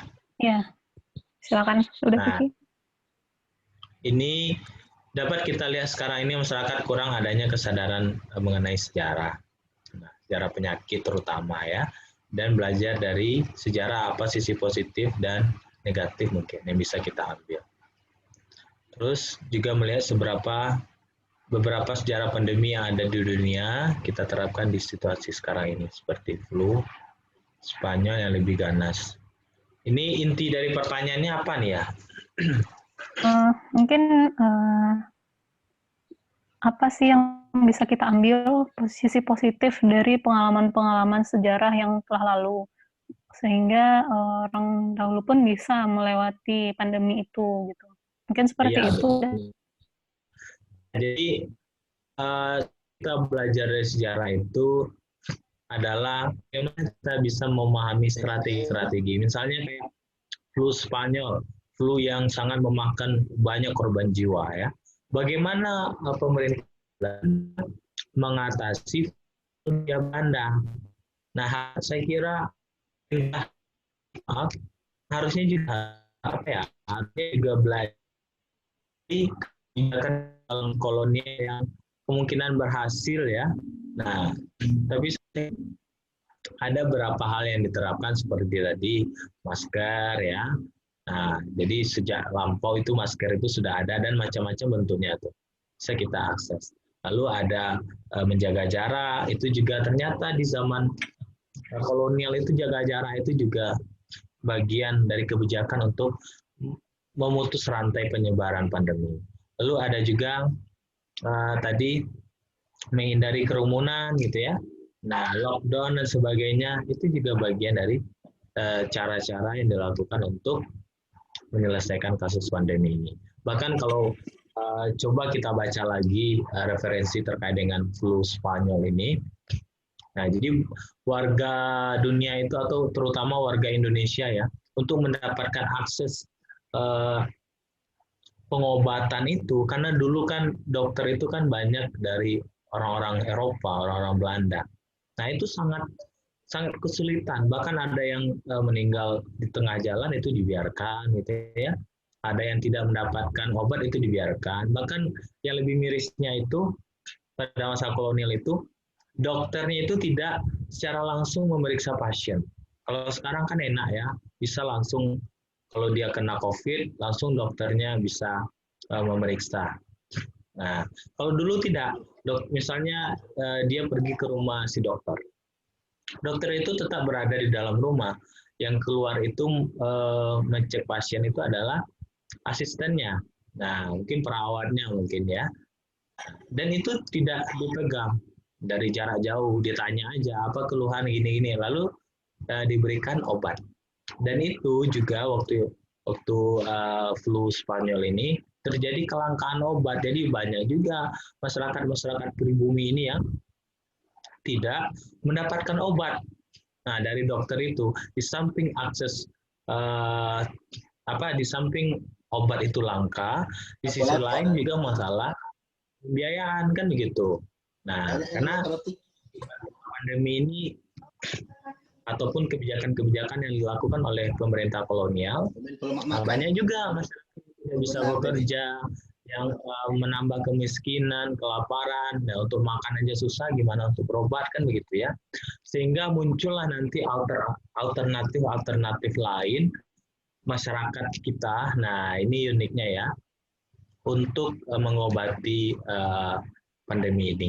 Ada yang pergi ke dukun, ada yang pergi ke kuburan ya, dia bertapa di situ minta agar bisa disembuhkan dari penyakitnya. Ada juga yang melakukan ritual-ritual keagamaan seperti tolak bala itu ya. Nah itu juga bagian dari strategi masyarakat pribumi waktu itu untuk menyelesaikan itu. Nah, secara medis tidak dapat akses sehingga digunakanlah cara-cara non medis. Jadi untuk saat ini apakah masih ada cara-cara yang seperti itu? Saya kira di sebagian daerah mungkin masih ada ya kepercayaan-kepercayaan seperti itu. Dan kita memang terutama yang beragama mungkin didukung untuk atau disarankan tetap kita meyakini bahwa kalau dari segi teologis ya bahwa tidak ada sesuatu yang terjadi ini tanpa izin Tuhan. Artinya kita juga harus mendekatkan diri kepada Tuhan, tidak kepada yang lain. Nah, itu pelajaran yang bisa kita ambil bagaimana peristiwa-peristiwa yang terjadi di masa lampau itu. Nah, oke, mungkin itu untuk pertanyaan yang kedua. Oke, yang ketiga saya langsung jawab aja. Saya pernah tanyakan ke siswa tentang sejarah yang hampir semua tidak menyukainya, seperti perlu perbaikan calon guru sejarah. Iya benar, tidak selalu kita harus menyalahkan siswa. Kadang siswa itu kenapa demikian, nah guru harus juga introspeksi. Artinya kedua belah pihak harus sama-sama mengintrospeksi dan memperbaiki ke depannya. Bisa jadi siswanya kenapa bisa bersikap seperti itu, ya mungkin gurunya yang cara mengajarnya kurang kreatif, cara mengajarnya monoton, sehingga siswa sebenarnya bukan tidak suka dengan pelajarannya, tapi tidak ngerti. Karena tidak ngerti, dia tidak mencintai pelajaran itu. Nah, cobalah kembalikan ke diri kita yang juga dulu pernah SMA, sekolah ya. Kalau kita mengerti, paham dengan mata pelajaran itu, pasti kita akan suka. Nah, kalau gurunya asik, kreatif ya, melakukan hal-hal yang baru, nah lalu humoris misalnya, ataupun gurunya mampu mengajarkan itu dengan mudah, dengan easy going kan gitu ya. Nah, sehingga siswa itu juga akan menyukai pelajaran apa yang disampaikan oleh guru. Nah, kalau seorang itu sudah suka dengan sosok guru, nah itu akan berdampak juga bagaimana dia berupaya untuk menyukai mata pelajarannya. Jadi memang sangat perlu untuk perbaikan guru sejarah, sehingga ini menjadi salah satu tugas dan tanggung jawab kita juga yang bergerak di perguruan tinggi, terutama yang menyiapkan calon guru untuk selalu mentreatment ya, mentreatment calon-calon guru itu agar berubah mindset-nya. Nah, bahwa menjadi guru itu adalah pekerjaan yang mulia, yang kita harus memberikan hal-hal yang luar biasa. Nah, tidak hanya sekedar menjalankan tugas dapat finansial, tidak, tapi bagaimana apa yang kita ajarkan itu bermanfaat dan memberikan kontribusi positif bagi perbaikan anak didik kita. Nah, mungkin itu Bapak Ibu. Oke, selanjutnya saya heran Pak, sejarah Indonesia kan penting tapi dihilangkan dari kurikulum SMK. Ya mudah-mudahan bisa dikembalikan lagi. Kita berdoa nanti Menteri Pendidikannya bisa menyadari betul bahwa betapa sejarah itu sangat penting. Oke,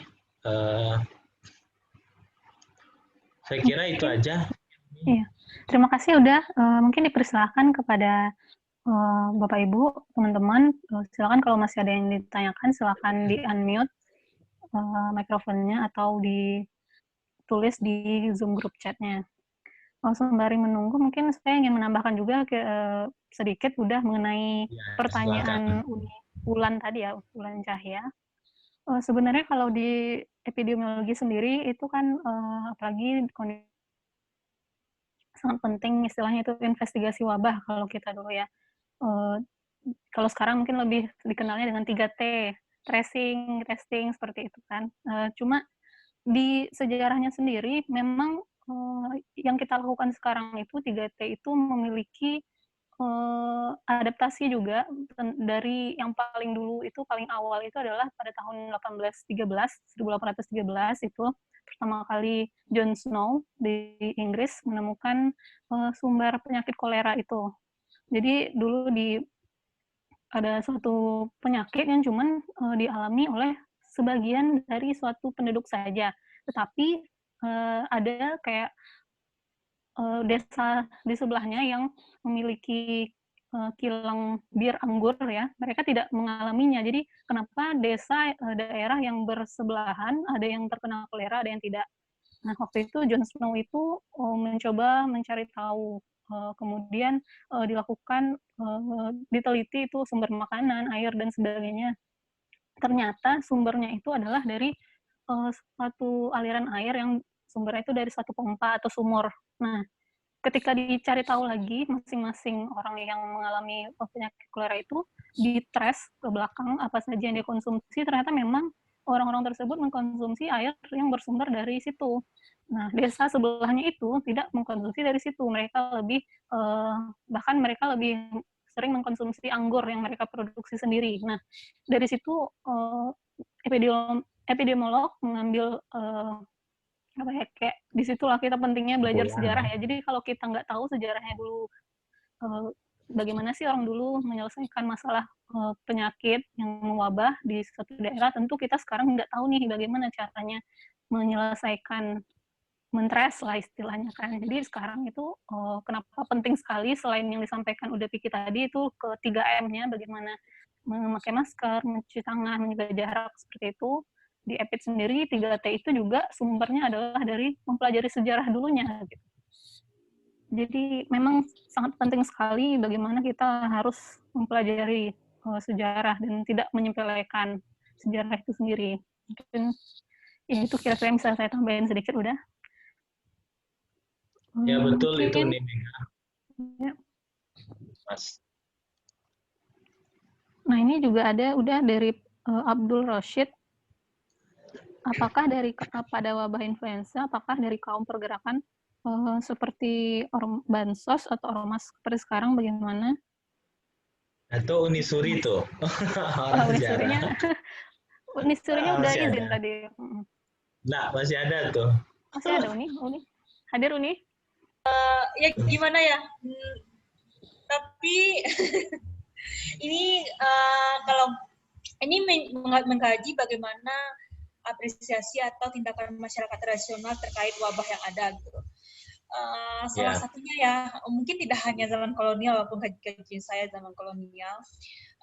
Contohnya dalam menghadapi di Jawa itu ada namanya tuh kalau terjadi sebelum terjadinya musibah tidak hanya wabah, masyarakat itu ada namanya kalau beras, gula dan yang lainnya itu menyimpan atau menitipkannya ke Pak RT, Pak RW. Tapi kemudian ketika dibutuhkan akan dibagi kepada yang membutuhkan.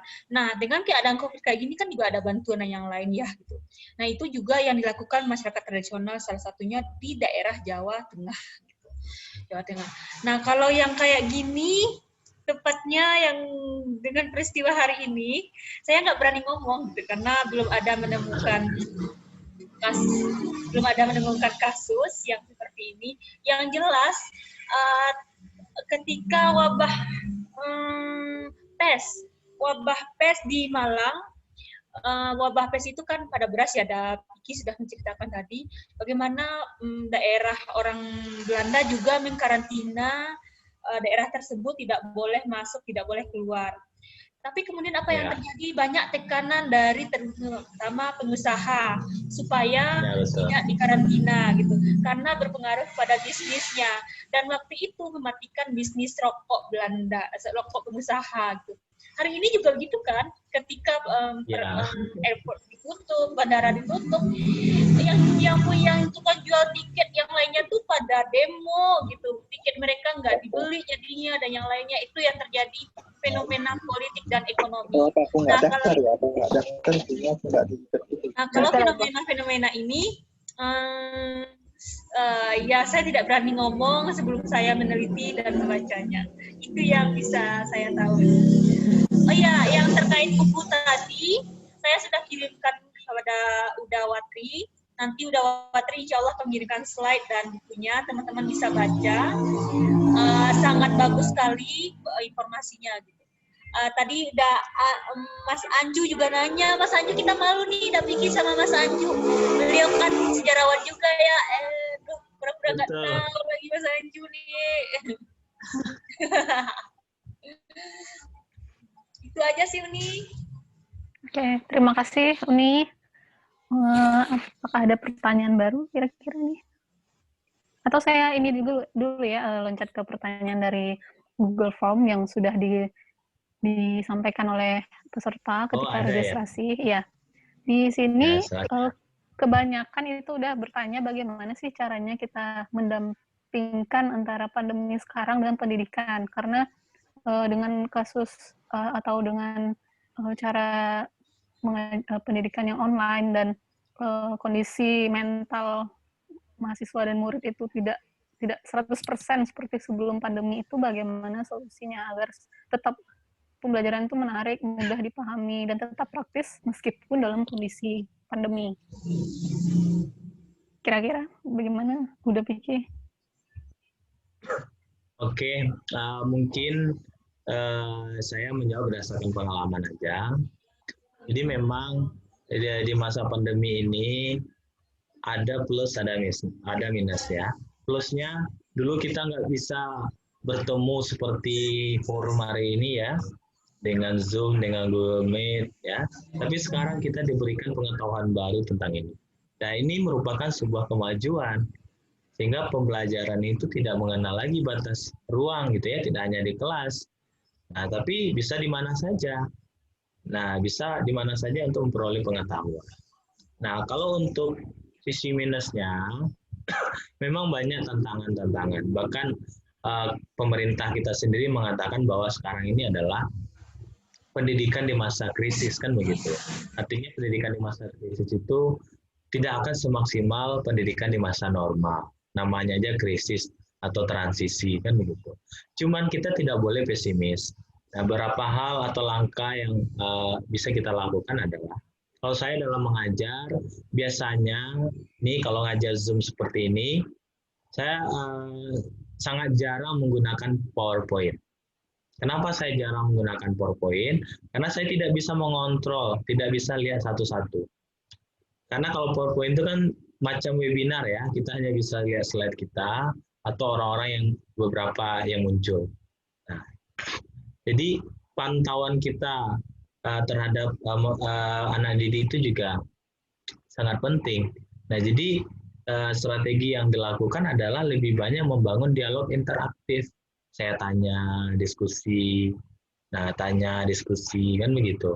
Nanti si A berpendapat, si A menanggapi. Nah, itu untuk bahannya tinggal kita share ke Google Classroom atau ke grup WA.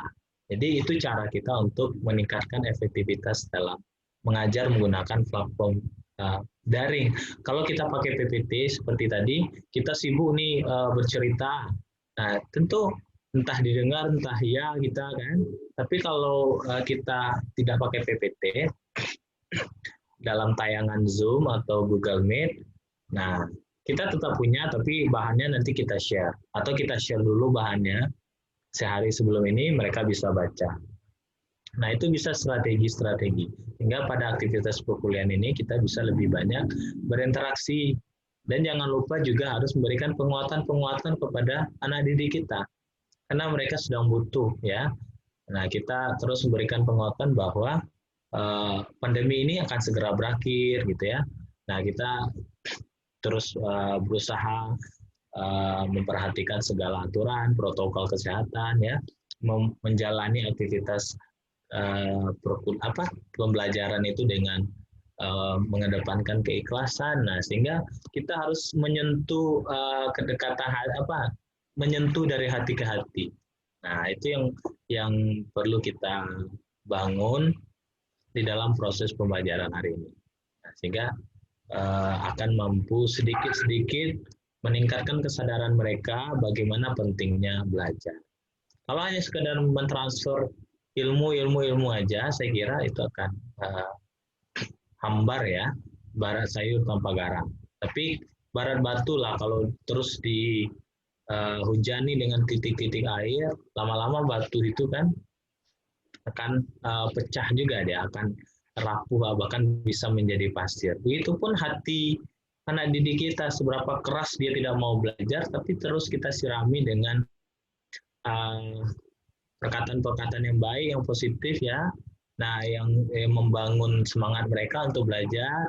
Nah, tentu lama-lama mereka akan termotivasi. Nah, karena motivasi itu kan sebenarnya ada di dalam diri kita masing-masing, ada di dalam diri mereka masing-masing. Tugas kita untuk mengemukakan atau meningkatkan motivasi yang ada dalam diri mereka, hingga mereka itu bisa belajar lebih giat lagi. Nah, jadi kita juga harus sampaikan bahwa pandemi ini bukan hanya terjadi hari ini. Orang-orang melalui mudah bisa menjadi beberapa salah satu tips yang bisa dalam proses pembelajaran ini. Mungkin itu aja, Uni. Terima kasih udah Piki. Dari Uni Suri, kira-kira ada yang ingin disampaikan sebelum kita tutup?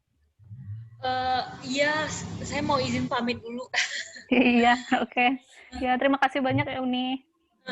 Yes, ini aja sih dari saya. Kebetulan penelitian saya sejarah kesehatan di UGM. Sebenarnya sejarah kesehatan baru, tapi yang apresiasi salah satunya adalah kita kerjasama dengan fakultas kedokteran gitu. Jadi penelitian ini saya juga disupport oleh dokter-dokter, dosen-dosen yang di fakultas kesehatan, fakultas kesehatan masyarakat, dokter, dan khususnya filantropi gitu. Nah, di sini kan teman-teman, saya sangat senang sekali kalau andaikan kita kerjasama dalam hal itu. Apalagi LPDP dengan berbagai bidang keilmuan, mungkin saya sejarawan, Unimega, dokter, dan Visipol dan yang lainnya, mungkin ini kita bisa kerjasama dalam hal mencari berbagai banyak hal gitu, mencari solusi terkait COVID, karena COVID tidak hanya masalah kesehatan, masalah dokter, tapi juga bagaimana menghadapi masyarakat. Masyarakat, contohnya pas Lebaran kan banyak penularan. Itu salah satunya adalah karena budaya pulang kampung, budaya bertemu, budaya bersalaman, itu berhubungan dengan orang sosial, orang sejarah. Nah ini bisa nih kita kerjasama atau apalah kegiatan ini. Mungkin hanya itu, saya izin pamit duluan dari Tunggu. Terima kasih untuk panitia, udah Vicky dan semuanya. Saya izin off. Assalamualaikum warahmatullahi wabarakatuh. Waalaikumsalam warahmatullahi wabarakatuh. Terima kasih banyak Uni. Iya, udah Watri. Assalamualaikum. Waalaikumsalam. Oke, selanjutnya kepada Uda Piki, kira-kira ada yang ingin disampaikan? Ya mungkin yang ingin saya sampaikan berkaitan dengan masalah topik kita ya, belajar pandemi dari berbagai perspektif, khususnya perspektif sejarah dan pendidikan. Udah ya?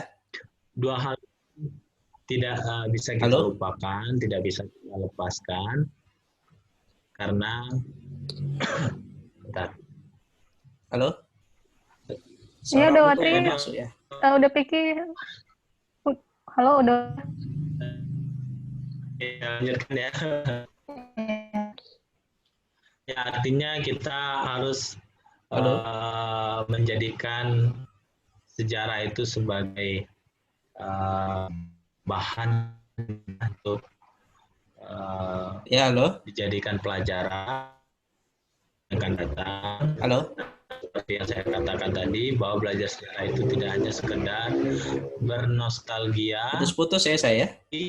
Bagaimana yang ada di. Coba mungkin video kamu bisa dimatikan dulu saja, biar tidak terlalu berat ya.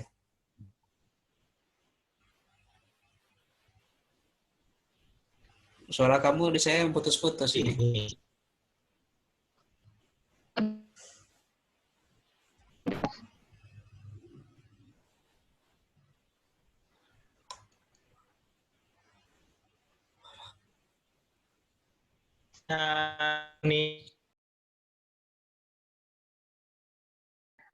Dan Uni Suri juga ya tadi sudah menyampaikan materi yang sangat-sangat bermanfaat bagi kita, insya Allah. Saya juga ucapkan terima kasih kepada peserta yang sudah menyempatkan hadir pada siang hari ini. Kemudian untuk sertifikat dan absensi itu dipersilahkan kepada Bapak Ibu, Uda Uni, dan adik-adik kakak semuanya untuk mencek di grup chat, itu ada linknya. Foto bersama dulu nih Mega. Oh, foto bersama dulu. Nah, saya coba pindah dulu. Sumber, kan? Jadi bukan videonya. Baik.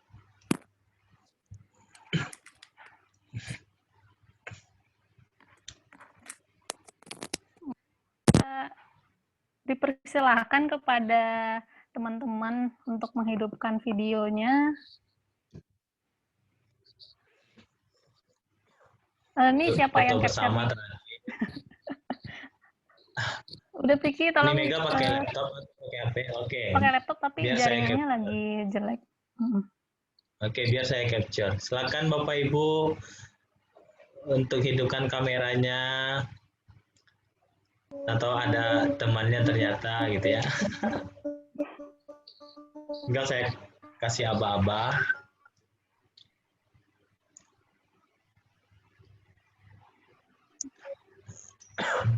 Oke, kita kasih aba-aba. Silakan Bapak Ibu yang belum hidup videonya, hidupkan. Oke, 1, 2,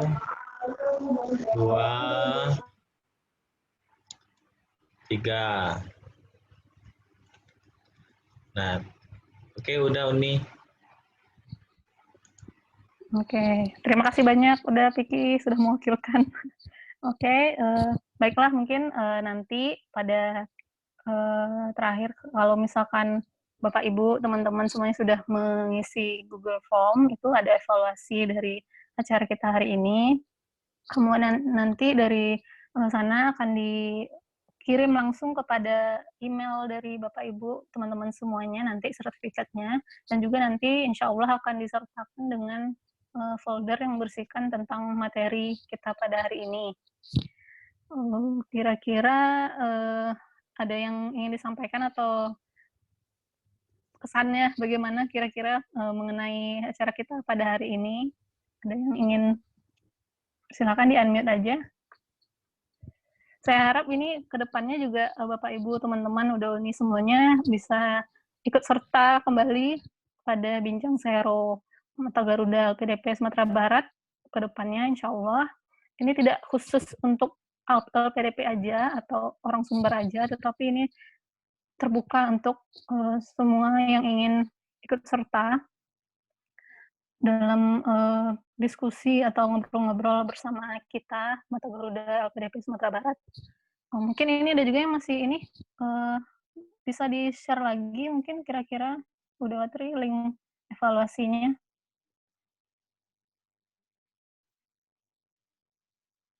Masih ada yang belum melihat linknya.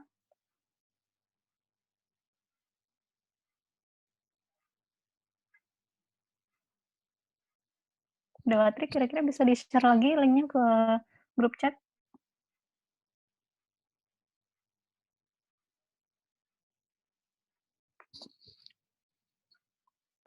Coba saya share ya. Cek.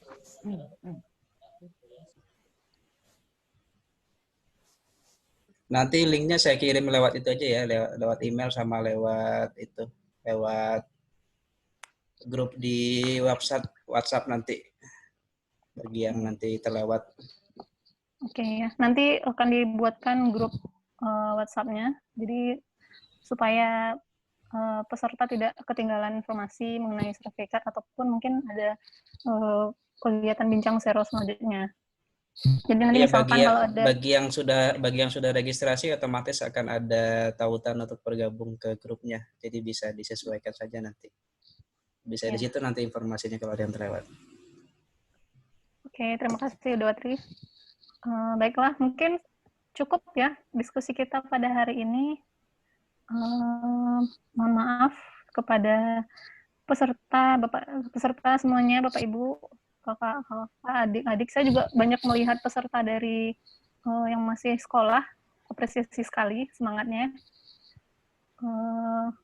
Oke, baiklah. Mungkin kita tutup karena waktu juga. Mohon maaf apabila dari pemateri atau dari moderator atau dari panitia ada kekurangan ataupun salah kata atau salah penyampaian. Mungkin kita sama-sama belajar di sini.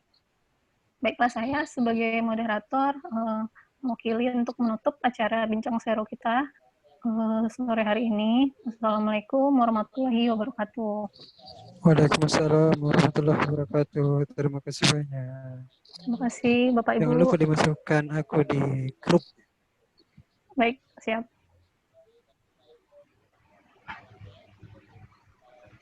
Semoga sehat-sehat selalu Bapak Ibu semuanya.